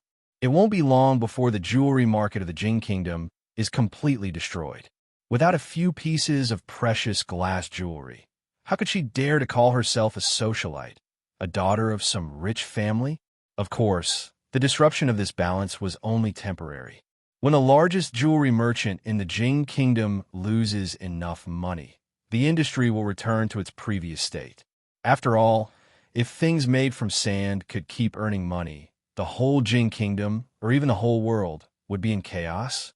Of course, before that, it was necessary to send people to the Qi Kingdom, the Zhao Kingdom, and other countries. After resting for a while, Li Yi's breathing gradually calmed down. He thought about it from a different perspective. Although the situation just now was dangerous, it had aroused the curiosity of those women. Next, as long as he added fuel to the fire, the preparations would be almost complete. Thinking back to how those women looked just now was really scary. If the two of them hadn't run so fast, Li Yi turned around and suddenly realized that something wasn't quite right. He waited on the spot for a long time before he saw a figure stumbling out of the morning dew hall. Seeing Li Xian's disheveled hair, disheveled clothes, and one of his sleeves torn off, Li Yi was shocked as he walked over in a daze. "What happened to you? Could it be?" He looked in that direction in extreme shock and said, "Could it be that the capital's socialites are so open that they publicly defiled you?" Thinking about how he had just been ravaged by dozens of married women and touched from head to toe, Li Xian looked at Li Yi with a lifeless gaze and said, "I want 10 of those beads just now. I'll give them all to you." Li Yi waved his hand and said, "Whenever you want them, just go to your father-in-law's house and take them. Take as many as you want. The Wang family could participate in this business, but it was best for Li Xian not to provoke them. Other than the royal family or these super aristocratic families, offending so many influential people in the capital at the same time was something that not many families could bear." He took out a thick book and threw it to Li Xian. He said calmly, "This is for you." "What is it?" Li Xian caught it casually. "Go home and read it slowly." He waved his hand and walked straight out of the palace. Before he left the palace, he had really been cooking soup at home. Looking at the time, it should be just in time to go back. Until Li Yi's figure disappeared, Li Xian was still standing there in a daze. He flipped through the scientific principles in his hands and had already constructed many experimental models in his mind. His breathing was rapid and his eyes glowed green. Her Royal Highness, the eldest princess of the Jing Kingdom, had just celebrated her 19th birthday. A 19-year-old princess who was still unmarried was a rare sight in history. However, countless officials in the imperial court and imperial censors no longer had any opinions on this matter. In the capital and a few prefectures near the capital, the marriage time for women had been delayed by 3 years compared to a year ago. Those who were over 16 and still unmarried would no longer be regarded as old ladies who could not be married.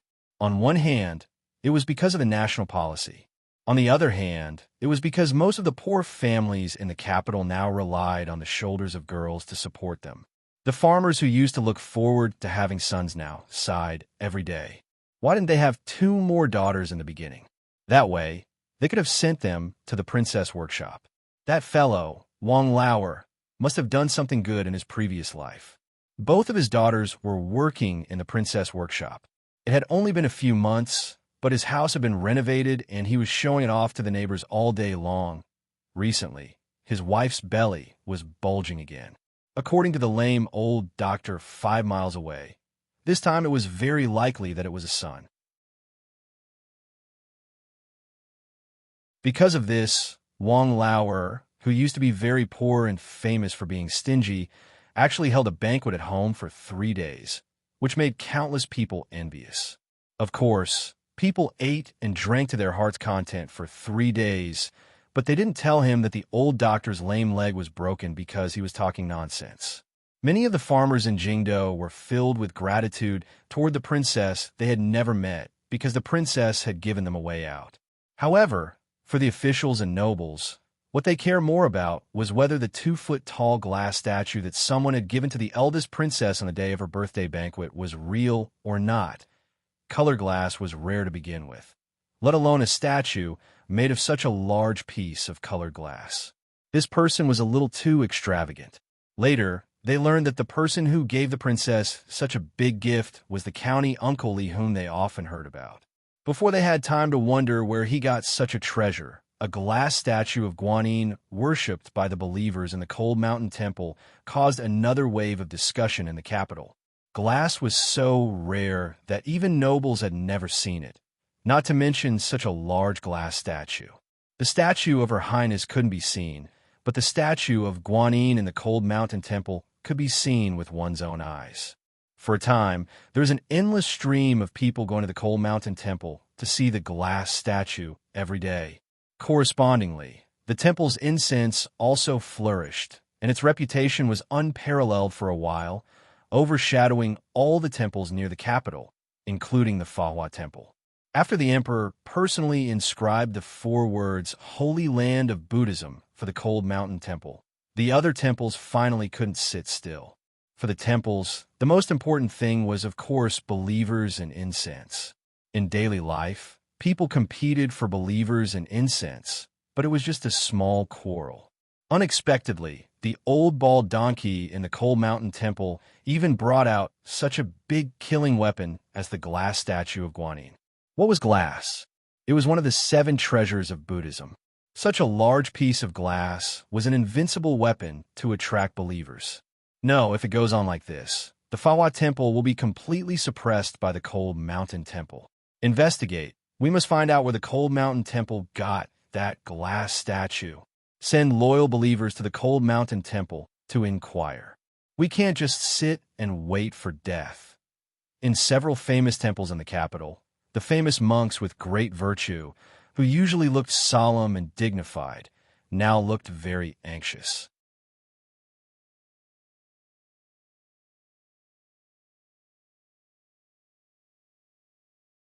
Chapter 622.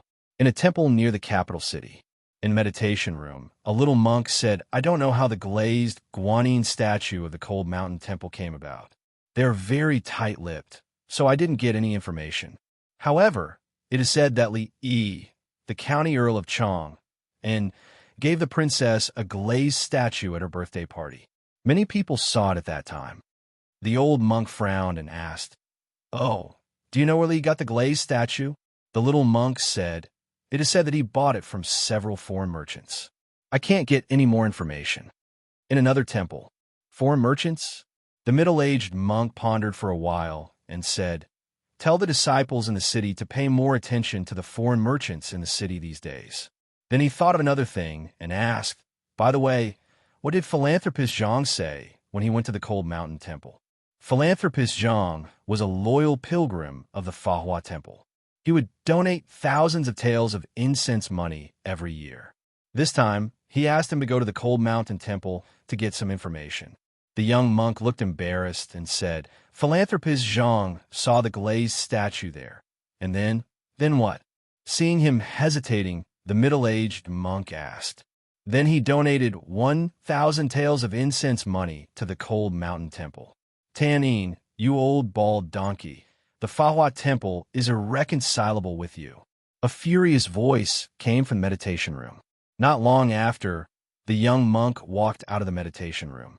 After looking back, he shook his head and sighed. Although it was a taboo to steal believers and incense money from other temples, his master called the monks of the Cold Mountain Temple bald donkeys. Didn't he also curse him?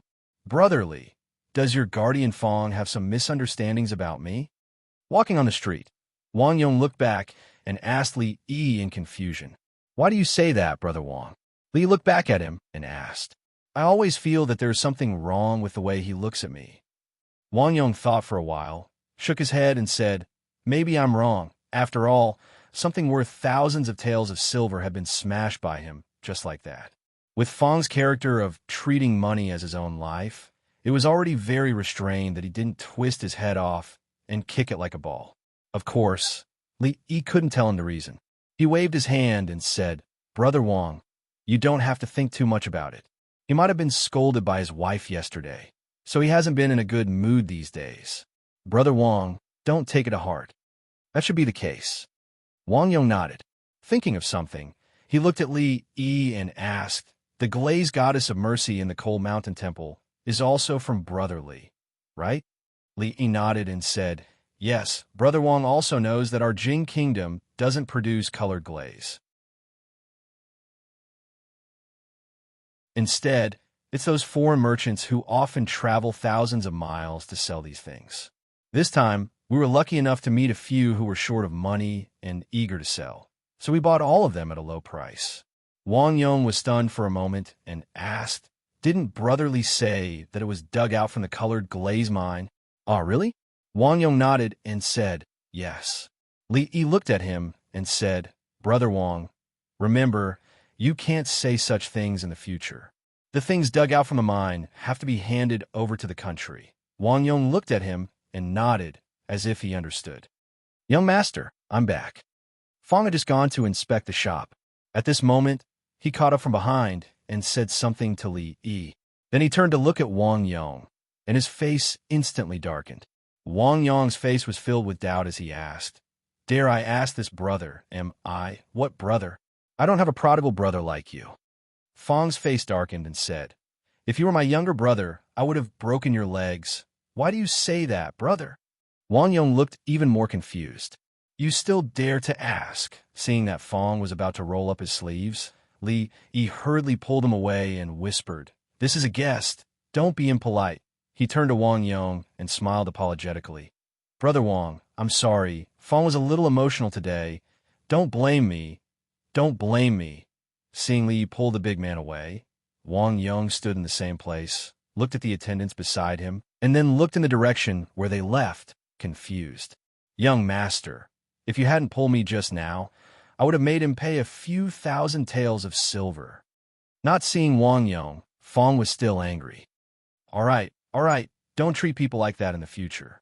It's just a glass ball, it's not worth much." Li waved his hand and changed the topic, asking, "What happened to the shop just now?" Fong curled his lips and said, "A few foreign merchants, I don't know what they did, but they were stopped in the shop. They delayed our business in broad daylight, so I chased them all out." When the people of the capital addressed foreigners, it also depended on the situation. If it was the Qi kingdom, the Zhao kingdom, or the Wu kingdom, they would address them as people of Qi, Zhao, and so on. After all, they all had yellow skin, black hair, and black eyes. Although they fought wars, they still treated each other as people of the same race. And to address them as foreigners, it was somewhat derogatory. Those merchants from small foreign countries with different skin colors, hair colors, and appearances from ordinary people could be recognized at a glance when they walked on the streets of the capital. As for the treatment they received in the capital, it was naturally not on the same level as the other big countries. "I don't know what's going on, but these days it seems like everyone is looking for those four merchants," Fong muttered. A few people hurried past him, faintly hearing them discuss things like Cold Mountain Temple and colored glass statue. Li shook his head and continued to walk forward. This was actually not part of his original plan. The colored glass statue sold to the old monk had such a great publicity effect, and in the past few days, there were many people who came to his house to ask about the origin of the colored glass statue for the princess. Those socialites and noble ladies also knew how to use a roundabout strategy. Fortunately, he had already reminded Rui to push all the blame on the four merchants. In this way, he did not even need to do anything extra. He only needed to wait for the old emperor's appraisal conference to take out the few treasured colored glass wares in the palace and sell them at a low price to the nobles in the capital. Only then would the groundwork for this matter be completed. Next, it was time for the Wang family to make their appearance.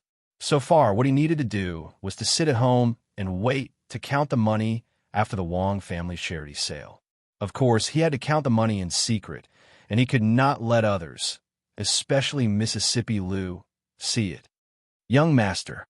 Li was thinking about these things in his mind, walking unconsciously, when he suddenly heard Fong's voice. Li turned around and looked at him, asking, "What's the matter?" Fong folded his arms and looked at him with a strange expression, saying nothing. "Crazy." Li turned around and took 2 steps forward. His footsteps suddenly stopped. He looked around, and if he took a few more steps, he would step into that familiar yet strange little courtyard. He had actually walked here unknowingly. "Young master, why did you stop?" Fong's teasing voice came from behind. "Shut up." Li turned around and walked back. "Hey, Li, you're finally here?" A clear voice came from behind, full of surprise. Li turned around and saw Xiao Chui coming out of the courtyard, her face full of joy.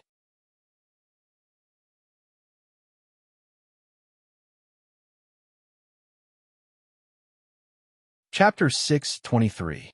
The young lady is sleeping. I will go wake her up. Xiao Chui seemed to be very happy. She walked into the yard and had Li and Fong sit on the stone bench. Then, she turned around and walked to Zheng Zimo's room. Li asked in surprise, "She has been sleeping since last night?" Xiao Chui turned around and said, "The young lady was designing the clothes last night and only went to sleep at dawn." Li was startled. He then waved his hand and said, "Never mind, don't wake her up. Let her rest." Xiao Chui shook her head and said firmly, "No, I have to wake the young lady. No rush. Let her sleep a bit longer. Li Yi shook his head and said, I'm a bit thirsty after walking here. Xiao Chui, go pour 2 cups of tea. Xiao Chui thought about it and finally nodded. Okay. Sigh. Xiao Chui went in to make tea. Fong shook his head and sighed. Li Yi glanced at him. Why are you sighing? Young master, you don't know why I'm sighing? Why should I know why you're sighing? I know that every time you come back from the palace and pass by this street, you have to get off the carriage and walk through this alley. Young master, you don't know why I'm sighing? Li Yi looked at him and said, That's because there's a traffic jam on this street. Fong looked at him and asked seriously, If the young lady can't have children, are you going to stay like this for the rest of your life, just like these months? This time, Li Yi didn't look at him and didn't say anything.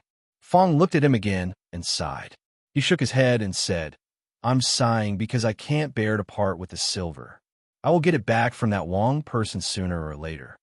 Xiao Chui quickly came out with 2 cups of hot tea and a plate of flour cakes. Li Yi pinched a piece and put it in his mouth. It was still a familiar taste, but he hadn't tasted it for a long time. How long was it? 2 months? 3 months? 4 months? Li Yi swallowed the piece of osmanthus cake and asked, Where is Miss Ruoqing? Xiao Chui sat down on a stone bench and said, Jieji are watching, and Xiao Zhu will be back very late. Take me to the art studio. Li Yi ate 2 pieces of osmanthus cake, took a sip of tea, and stood up. Oh. Xiao Chui nodded and led him into the moon gate. What kind of sin did I commit? Fong threw a piece of osmanthus cake into his mouth and looked inside. He shook his head slightly with a sad expression on his face. Li Yi had been to this art studio many times before, but the layout now was very different. There were drawings hanging on the shelves on one side, and it could be seen that the ink had not dried long ago. It should have been drawn a few hours ago. Xiao Chui pointed at the paintings and said, These are the clothes that Miss drew last night. Don't call you Miss yet. Let her have a good rest. Li Yi sat down at the table. The brush happened to be in a convenient position. A painting on a table was half finished. Li Yi put it aside and laid down a new piece of Xian paper. Research on China's ancient clothing, China's clothing catalog, China's clothing history, a look at the costumes of ancient period dramas. As for ancient period clothing, it was best to look good. There was no need to cater to the trends of this era, because the clothes sold by the clothing stores in the capital were the trends. Xiao Chui stood to the side and watched. In less than a quarter of an hour, there was a kind of beautiful clothing that she had never seen before appearing on the paper. Her expression couldn't help but be startled. She blinked and asked curiously, Lily, what kind of clothes are these? This is called a wide-sleeved flowing dress. Li Yi had already laid down a new piece of Xian paper and said casually, I've never heard of it. Xiao Chui thought for a moment and said with some doubt, It's normal that you haven't heard of it. While drawing, Li Yi said, Speaking of this dress, I have to tell you a legend from a long time ago. It is said that 1,000 years ago, there was a country called the Jiang country. At that time, the Jiang country was facing the attack of an enemy country. The flames of war raged everywhere, and the people were plunged into misery and suffering. Long Ke was the princess of the Jiang country. She lived in the imperial palace with her brother Long Yang since childhood. This wide-sleeved flowing dress was Long Kuei's favorite dress. Then, Xiao Chui grasped the sleeves and asked nervously. Then, Prince Long Yang died on the battlefield, and the Jiang country perished. Long Kuei blamed herself and regretted it. She felt that there was nothing left for her to live for. She jumped into the boundless flames and sealed her soul in a demonic sword. Xiao Chui's body trembled, and the tears in her eyes immediately rolled down. Li swore that he really just wanted to tell a few stories. Otherwise, it would be too boring to draw here alone. He didn't want to cheat the little girl's tears. Although when he watched The Legend of the Sword and Fairy 3, he also shed a lot of tears because of certain scenes. Xiao Chui, what are you doing in the studio? A voice came from outside the door. Zheng Zumo walked in from outside, sounding a little tired. Li Yi raised his head to take a look, and his jaw dropped in shock. Of course, the surprise this time wasn't because she wasn't wearing any clothes. In fact, she was wrapped up very tightly in her pajamas. However, her slightly messy hair and haggard face showed that she had just woken up and hadn't even washed up when she stepped on the wooden floor with her bare feet. It was the first time that Li Yi saw a goddess like this. Zheng Zumo glanced at Xiao Chui's face first, then fixed her eyes on Li Yi. After rubbing her sleepy eyes, she looked at Xiao Chui again. When she spoke again, her voice suddenly became fierce. Xiao Chui, did he bully you? Xiao Chui was stunned for a moment, then immediately said, No, miss, you misunderstood. Li didn't bully me. He just told me a story, and I shed tears. Not long after, Zhang Zumo looked at her with some dissatisfaction and said, Isn't it just a made-up story? Is it worth it? Xiao Chui took out a handkerchief from her sleeve, handed it over, and said, Miss, wipe your tears too. Stupid girl. Zhang Zumo rolled up her sleeves, and Xiao Chui turned around and ran. Come back. When she ran to the door, she was stopped by Zheng Zumo. The goddess looked back at her and said, Give me the handkerchief. Isn't this Uncle Li? How come you have time to come here today? Zheng Zumo sat down opposite Li Yi and picked up the sample drawing he had just drawn. She asked casually, Are you here to see if we are slacking off? Don't worry, Sister Ruoqing and I are worthy of our monthly wages. Li Yi didn't say anything. He just looked straight at her. Even though she was looking at the sample drawing, she was a little embarrassed by Li Yi's gaze. She raised her head and asked with some embarrassment and anger, What are you looking at? Don't you need to wash up and change your clothes? Li Yi asked tentatively. Zhang Zumo looked up at him, then lowered her head to continue looking at the drawing. She said, Rouge and face powder are very expensive. I don't want to waste it. Li Yi suddenly thought of a truth from the future. Women could lie to men at will, but they would never waste their own cosmetics. If a woman didn't even bother to put on makeup when she saw you, he sighed, suddenly feeling a little heartbroken.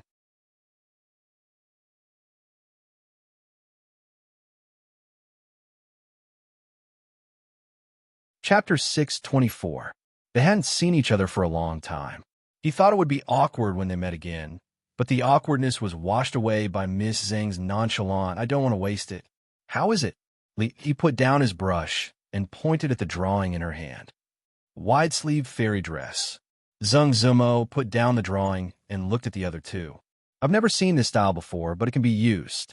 She glanced at Li Yi and asked, You even know about women's clothes? Clothes are nothing. You don't know, but I actually know women's minds very well. Li Yi pointed at the picture and said, The wide-sleeve fairy dress isn't just a wide-sleeve fairy dress. There's also a touching story behind it.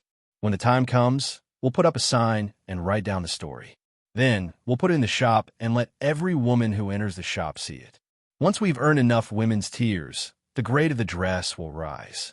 This is called packaging and marketing. In the future, every new set of clothes can be packaged in this way, and then let the brothel advertise it. I'm sure it will sell well. Zheng Zumo glanced at Li Yi. You said you know women's minds? What did that disdainful smile at the corner of her mouth mean? Mockery, disdain, personal attack? He was talking about a serious matter.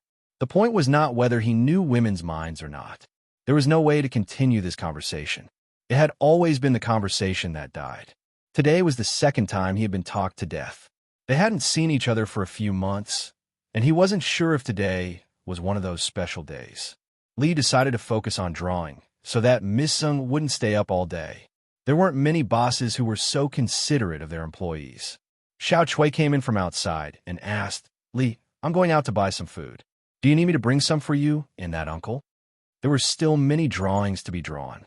Li estimated that he wouldn't be able to leave for a while, so he wasn't in a hurry. He stood up and said, Forget it. Is there rice and noodles in the kitchen? I'll make it. Xiao Chui nodded her head and said, Yes, Sister Ruoqing sometimes comes back to cook. There are rice, noodles, and vegetables.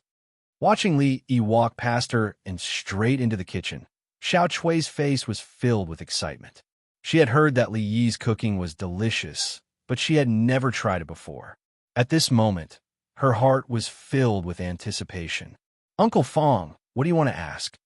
Miss Xiao Chui, are you familiar with Xiao Hong? Of course we're familiar with Sister Xiao Hong. Back then, In the Jade Courtyard, Sister Xiaohong would always accidentally break things. It was Miss who helped her a few times. Li Yi was cooking in the kitchen. Fong was a little unhappy because Xiao Chui called him uncle. He corrected her a few times and called her Big Brother Fong instead of Uncle Fong. He was very patient. Okay, Uncle Fong. Xiao Chui nodded and said, Uncle Fong, if you don't have anything else to do, just sit here for a while. I'll go to the kitchen to help Li. Yes, Big Brother Fong. Fong sat back on the stone bench dejectedly and corrected her for the last time. Okay, Uncle Fong. I'll go now. Xiao Chui jogged all the way to the kitchen and ran out after a while because she didn't even know how to cut vegetables. What kind of young lady would have what kind of servant girl? Neither master nor servant had the talent to cook. Just like Mississippi Lou, they were born to be young ladies. Xiao Chui sat on the stone bench and held her chin. She glanced at the kitchen, then turned back to look at Fong and said, Big Brother Fong, is Li Yi's cooking really delicious? Fong took a deep breath and said, I'll say it for the last time. It's Uncle Fong, not Big Brother Fong. I understand, Uncle Fong. Xiao Chui looked at him and said with a pitiful expression, Of course the food cooked by the son-in-law is delicious. It's not that Uncle Fong wants to brag, but the son-in-law's cooking is rare in the world. I guarantee that after eating it for the first time, you'll want to. Fong suddenly covered his face and buried his head. Want to what? Xiao Chui blinked and asked. Fong raised his head and said dejectedly, Miss Xiao Chui, let's do it again, okay? Okay, Uncle Fong. Bang. A loud noise came from the yard. Then came Xiao Chui's panicked voice. Uncle Fong, what's wrong? Don't hit your head on the table. The four of them only needed to make 4 simple dishes and a soup. In principle, these dishes weren't enough for Fong alone. However, the kitchen didn't have enough food, so he had to restrain himself today. When all the dishes were served, Zhang Zumo finally arrived. Li looked up at her and found that she had already combed her hair and changed her clothes. She must have put on some light makeup. Although she looked good without any makeup, it was obvious that she looked more like a doll than before. Miss Xiao Chui, let's go eat over there. Tell Big Brother Fong about Xiao Hong's past in the Jade Courtyard. Lao Fong put some food into his bowl. When he left, he also dragged Xiao Chui, who kept stuffing rice in her mouth, away. There were only 2 people left at the table, and the atmosphere was a bit awkward, because there were some things that Li Yi didn't know how to explain to her. Miss Zheng was the first to break the silence. I heard that you gave Her Royal Highness a glass statue, so the atmosphere became even more awkward. Fong, come here. Li Yi waved to Fong. What's the matter, son-in-law? Fong was listening to the exciting part. When he walked over, his expression was still a bit unsatisfied. Li looked at him and said, Give me the small package hidden in your sleeve. Fong's expression changed. Son-in-law, what small package? Don't dawdle, hurry up. Fong reluctantly took out a small package from his sleeve. Li Yi took it from him and opened it in front of Zheng Zumo. Clatter. A pile of colorful, sparkling objects formed a small hill on the table. Li Yi looked up at Fong, and a few black lines appeared on his forehead. Was this guy planning to let Xiao Hong buy the entire Jade Courtyard in the capital? These bracelets, earrings, headdress, if they were really sold, it would be more than enough to buy 2 Jade Courtyards. The problem was that it was a crime to be rich. Could a little girl like Xiao Hong keep these things? The expression on Fong's face was a bit awkward. He scratched his head and said, Son-in-law, I took it for my share. Xiao Chui sat on the side eating and was suddenly blinded by a light. After turning around to look, she screamed and pounced at him. Is this for the young lady? She looked at the things on the table, and her eyes were shining. She looked up at Li Yi and asked expectantly, Xiao Chui, looking at the glass ornaments on the table. Zheng Zumo was also lost in thought for a moment, but she quickly recovered and glared at Xiao Chui. Li Yi glanced at Fong. Fong gritted his teeth and nodded. Li Yi looked at her and nodded. You guys take a look first. If you like it, I'll have someone send some more tomorrow. Can I pick 2? Xiao Chui asked in disbelief. Li nodded and said, When Xiao Zhu comes back, you 2 pick a few as well. Thank you, Li. Li Yi stopped Xiao Shui from rushing over and said, "Let's eat first. We'll talk after eating." Xiao Shui picked up a bracelet and put it on her wrist. She didn't even eat and stood in the courtyard, raising her wrist to look at the sun. "This is glass." Zheng Zumo picked up a necklace and asked curiously. "Sort of. There was only one word difference between glass and glass, so it wasn't wrong to say that." Zheng Zumo looked at the things on the table and asked, "Are these the things you gave to the two little princesses?" "Yes." Li Yi nodded. "What does the glass look like for the eldest princess?" "I'm full. I'm going to draw." Li Yi put down his chopsticks, stood up, and walked to the art room. He forgot to check the almanac again today. It must be written that drawing is good, not chatting.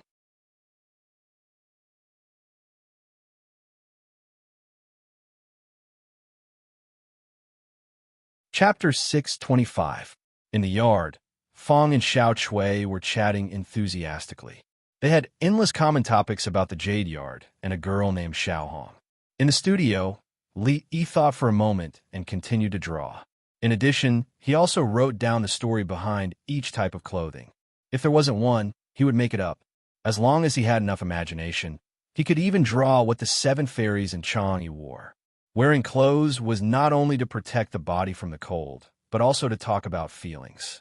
He wanted the first thing the women in the capital thought about when they got up in the morning was whether they should wear the weaver style, the fairy style, or the Chang'e style. If they wore the fairy style, red, orange, yellow, green, cyan, blue, and purple, which series would better reflect their mood? Women's wardrobes would always be short of one piece of clothing. What they had to do was to benefit the majority of women and make up for their lack of clothing. Women's clothing was constantly improving, and the dyes were becoming more diverse. The reform of the Jing Kingdom's clothing industry was beginning to take shape. In the studio, Zhang Zumo sat on the side and took over the drawings that Li Yi had drawn. As she flipped through them, she would occasionally add something to them. She had changed them, so Li Yi didn't need to look at them anymore. He could only be considered a plagiarist at best. His opponent was a true master. He just lacked a library, and his knowledge was limited by the times. Li Yi finished a drawing and looked outside. He said casually, "It's almost noon. Do you want to go out for a walk?" Zhang Zumo put down the drawing and looked at him. "Why, don't you?" Li was halfway through his sentence when he suddenly stopped. Zhang Zumo stared at him and asked, "How did you know?" She had the habit of walking in the alley after lunch every day. On the one hand, it was for digestion. On the other hand, she wanted to see more of the clothes of the women in the capital and seek some inspiration. However, this habit had only been formed 2 months ago. How could he know? Li lowered his head and pretended to say casually, "Well, Xiao Shui told me." "Ahem, that means you have to think about how to make up an excuse." Zhang Zumo glanced at him and said, "I'll go ask Xiao Shui." "Ahem, ahem. Actually, the people in the tea house across the street told me." Li Yi raised his head and glanced at her, saying, "You know that you and Lady Ruoqing have special statuses, and that incident happened not too long ago. There are many people watching." "You coughed twice this time." Zhang Zumo looked at him and asked, "The person I saw before, was it really you?" "No." The room fell into silence. Fong walked in from outside and said, "Son-in-law, we have to go to the Wong family this afternoon to discuss some matters. It's getting late. There were still many drawings that had not been drawn."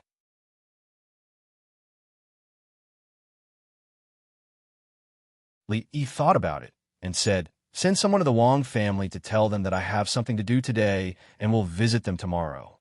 "Then, all right." Fong shook his head helplessly and walked out of the house. "Go and do your work." Zhang Zumo stood up and said, "After looking at these drawings, I have a lot of ideas in my mind. I'll draw the rest." Li waved his hand and said, "It's fine. It's not a big deal. It's fine to be late by 1 day. You didn't sleep well last night. Go rest first." Zhang Zumo nodded and turned to walk out of the studio. "Brother Fong, have you really seen such a large glass ball?" In the yard, Xiao Chui's eyes were full of light as she looked at Fong with admiration.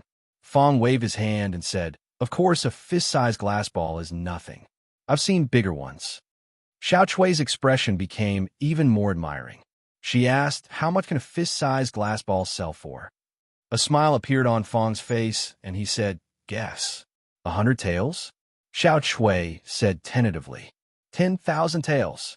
Fong pointed at the bracelet on her wrist and said, "Don't underestimate this thing you're wearing. It's worth at least 3,000 taels of silver." Xiao Chui's expression froze. She looked at the beautiful beads on her wrist in disbelief. Fong revealed a pained expression and said, 10,000 taels of silver. It was broken by that prodigal Wang Yong. If it weren't for the fact that the young master didn't mind, I would have taught him a lesson. Wang Yong, Wang family. Sang Zumo stood in the hallway and looked into the room. She murmured, "The Wang family of Luo Chuan?"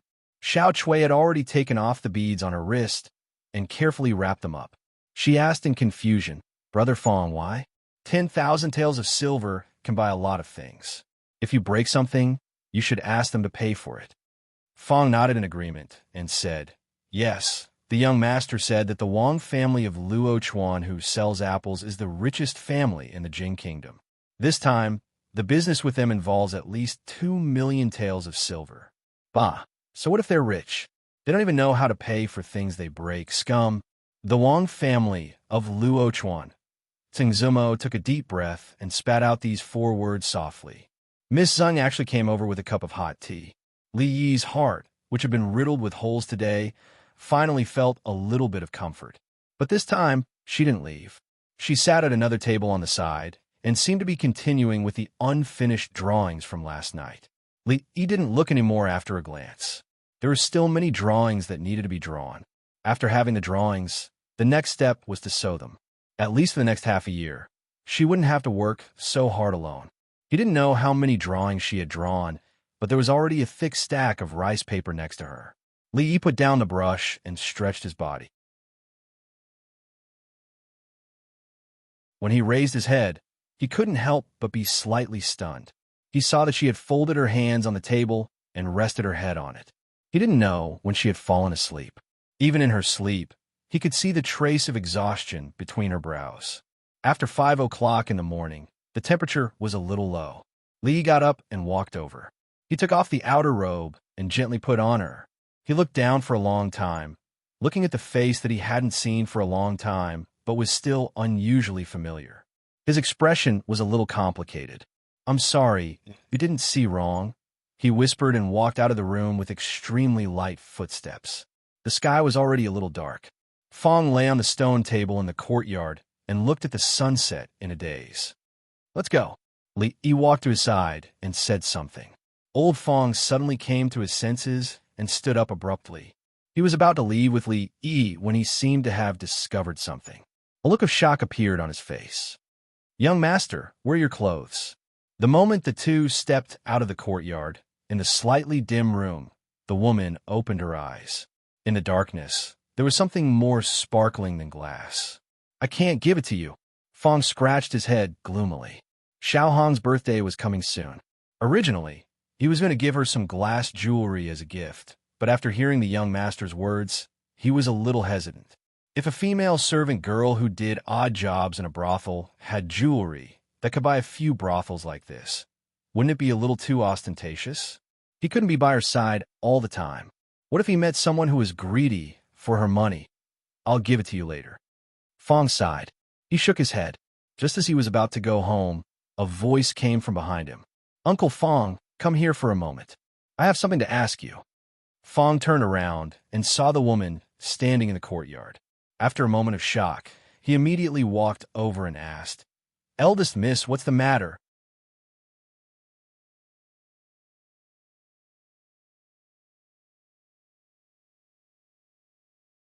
Chapter 626. The maidservants of the Li family secretly gathered together and looked towards a certain direction in the courtyard. A few of their heads came closer and whispered, "Say, Uncle Fong is such a powerful person.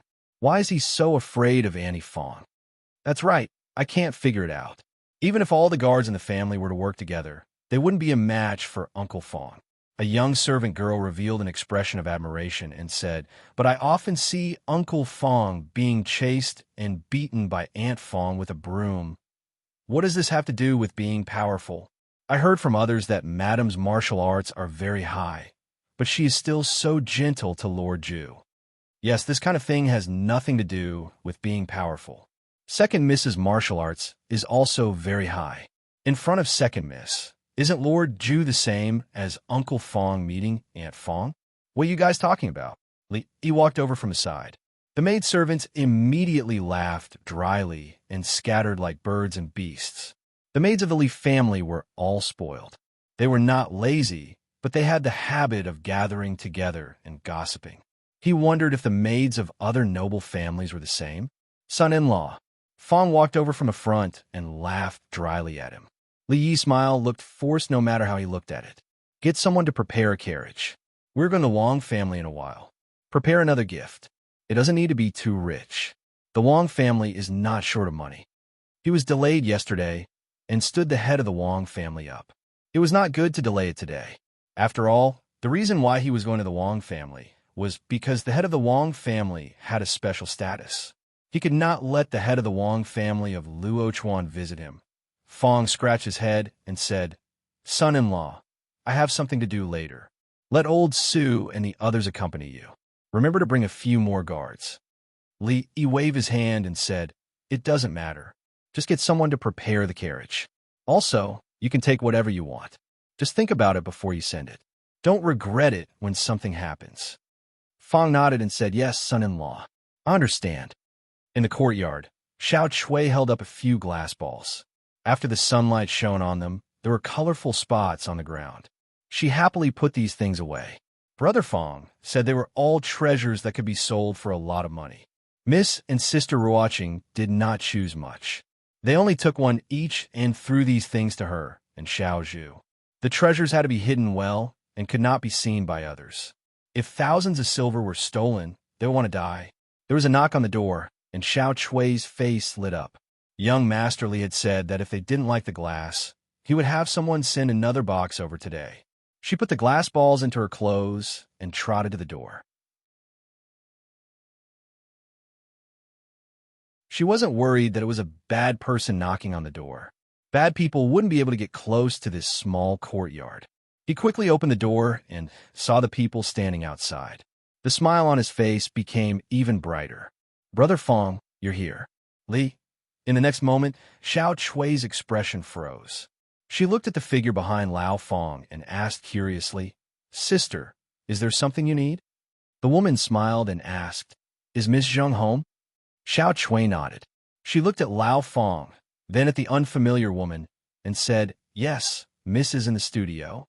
Wide-sleeve dress, pleated Rui dress, purple silk dress, cloud goose fine brocade dress. How did you come up with these strange names? In the studio, Zheng Zumo combed the hair on her forehead and flipped through the bound album as she whispered. Today, she still did not put on any makeup and stood barefoot before the table. The room was covered with wooden flooring. Usually, other than her and Xiao Chui, no one would come in. Many rules and restrictions were tossed aside. Women's clothing had always been richer than men's since ancient times. These days, she had come into contact with many, but she had never seen any of the clothes in this album. For a person who didn't understand a woman's thoughts to be able to design such an exquisite dress for women, it was indeed a miracle. She sighed in her heart. Xiao Chui walked in and said, Miss, a sister is looking for you. Tell her to wait for a moment. I will go out right away. Usually, there would be female shopkeepers looking for her. Zheng Zumo was about to put down the album, freshen up, and go out when a figure walked out from behind Xiao Chui. The woman smiled and said, Sorry to disturb you. Miss Zheng, please don't take offense. Pa! The album in Zheng Zumo's hand fell to the ground. After a moment, she took a deep breath and picked up the album. She put it on the table and said with a smile, It's not really a disturbance. Li, Madam Li, come in. Damned heavens. In the outer courtyard, Fong sat on a stone bench and looked back at the moon gate. He shook his head and sighed with a complicated expression. Zumo is not suitable to see guests like this.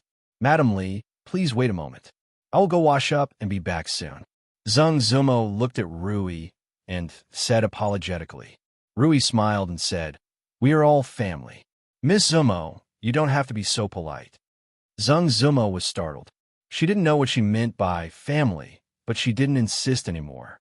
She sat down opposite her and asked, I wonder why Madame Lee is here today? Rui looked into her eyes and said, perhaps this request is a bit presumptuous, but in any case, I still want to ask Miss Zumo to listen to me. Madame Lee, please go ahead. Zhang Zumo nodded and said, Miss Zumo likes husband, right? The smile on Zhang Zumo's face froze and then turned a little pale. She looked up at the woman opposite her, who she had no confidence to beat in terms of appearance, figure, or temperament. She opened her mouth, but didn't say anything in the end. She barely managed to keep calm. However, what the woman said next made her body tremble. Her expression changed greatly. She could no longer maintain this trace of calmness. The voice of the woman opposite her trembled, and she said, Since Miss Zumo also likes husband, then why not marry into the Lee family? Miss, what's wrong with you? After sending Uncle Fong and the beautiful sister out, Xiao Chui walked into the studio again. Seeing her Miss's expression, she hurriedly asked, Miss, what's wrong with you? Did that sister bully you just now? Miss, what's wrong with you? Say something. Zhang Zumo removed Xiao Chui's hand from her shoulder and said, I'm fine. Xiao Chui, you go out first. I want to be alone. Miss, go out. Xiao Chui's eyes were full of tears. She looked at Zhang Zumo again, then slowly left and closed the door. What is this? A choked voice came from the room, and 2 lines of tears finally fell from her pretty face. Miss, what are we going to do now? Go home. Old Fong leaned against the carriage and turned around to ask, Let's go back. A voice came from the carriage. Fong looked down at a drop of moisture on the carriage beside him. After a moment of silence, he asked, Did Miss Zhang agree? This time, there was no response from the carriage. Fong gently waved the whip, and the carriage slowly moved. Miss, don't you understand the young master? He gazed into the distance and sighed. He said softly, If Miss doesn't have a son, the young master will never take a concubine in this life. Selling dates, selling dates. Fresh dates, freshly picked dates. Try them before you buy them. They're not sweet, but they're free. On the side of the street, a vendor with 2 baskets of dates was selling them with all his might. A voice finally came from the carriage. Xiao Huan likes dates. Uncle Fong, stop for a moment and buy some dates. Okay. Fong jumped off the carriage and walked to the vendor. He asked, Are your dates sweet? The vendor chuckled and said, Don't worry, sir. These are all fresh dates. Try them all. They're free if they're not sweet. Fong picked one from the basket and threw it into his mouth. In the next moment, his face twitched and he spat out the date. He looked at the vendor and said angrily, This is so sour. What do you mean free if they're not sweet? Who gave you the confidence? Looking at the strong man in front of him, the vendor said weakly, Sir, you've tasted them wrong. This is a sour date. The other basket is a sweet date. Miss, I've bought them. Fong got back into the carriage and handed a paper bag in. He curled his lips and said, Selling dates with sour dates and sweet dates? A caddy of sweet dates is actually more expensive by 5 copper coins. This unscrupulous merchant. The carriage was silent for a moment before a voice came again. Uncle Fong, if there are any sour dates, please go and buy some back.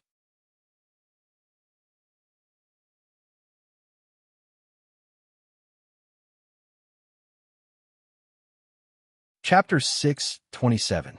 Why are these dates so sour? When he came out of the room and took 2 dates from Rui's dressing table, Li's expression was a little twisted. No, the dates that Miss bought today are very sweet. Xiao Huan took out a date from her bag and put it in Li Yi's mouth.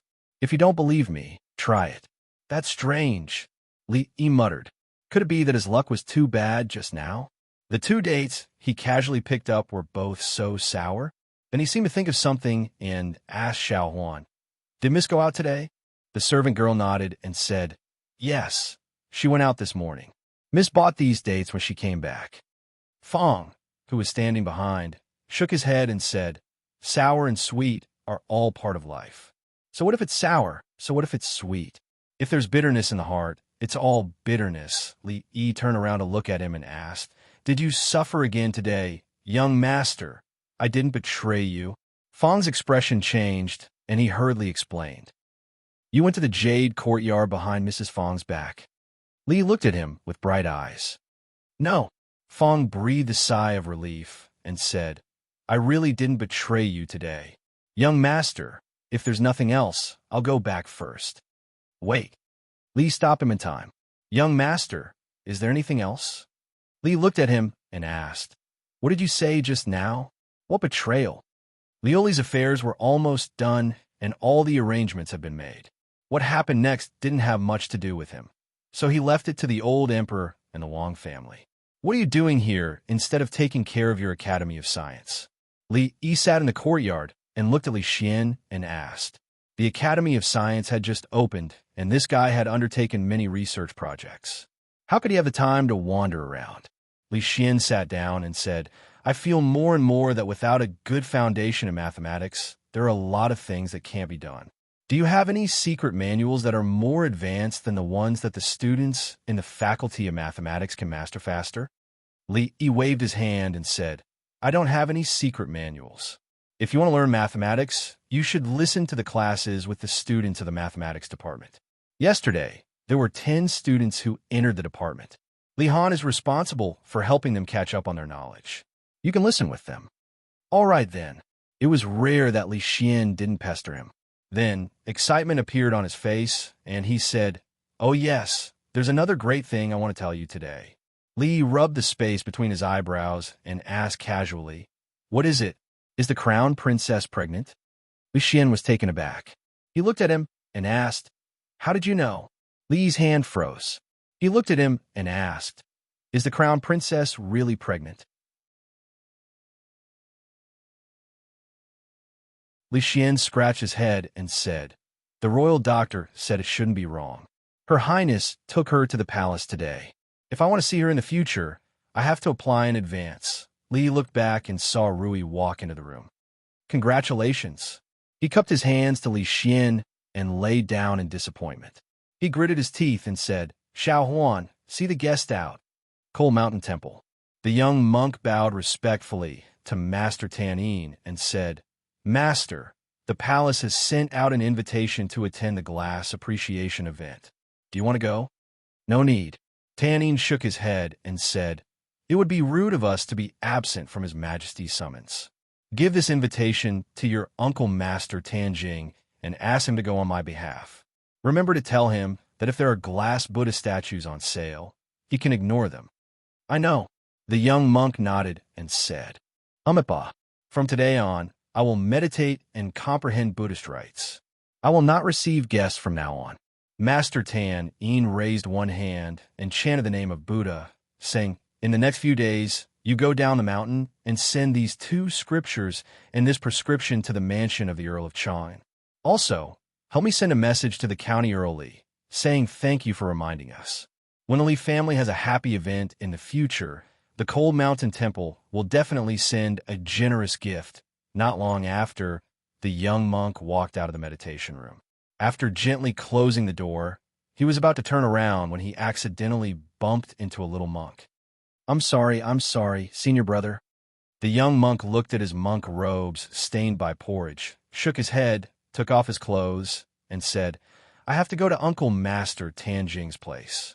Help me put these clothes in my room. Also, put these 2 scriptures in my room." "Okay." The little monk hurriedly answered. Fahua Temple, Glass Appreciation Conference. The middle-aged monk's face lit up and said, "This is our chance. I wonder if we can see what we need. XX Temple.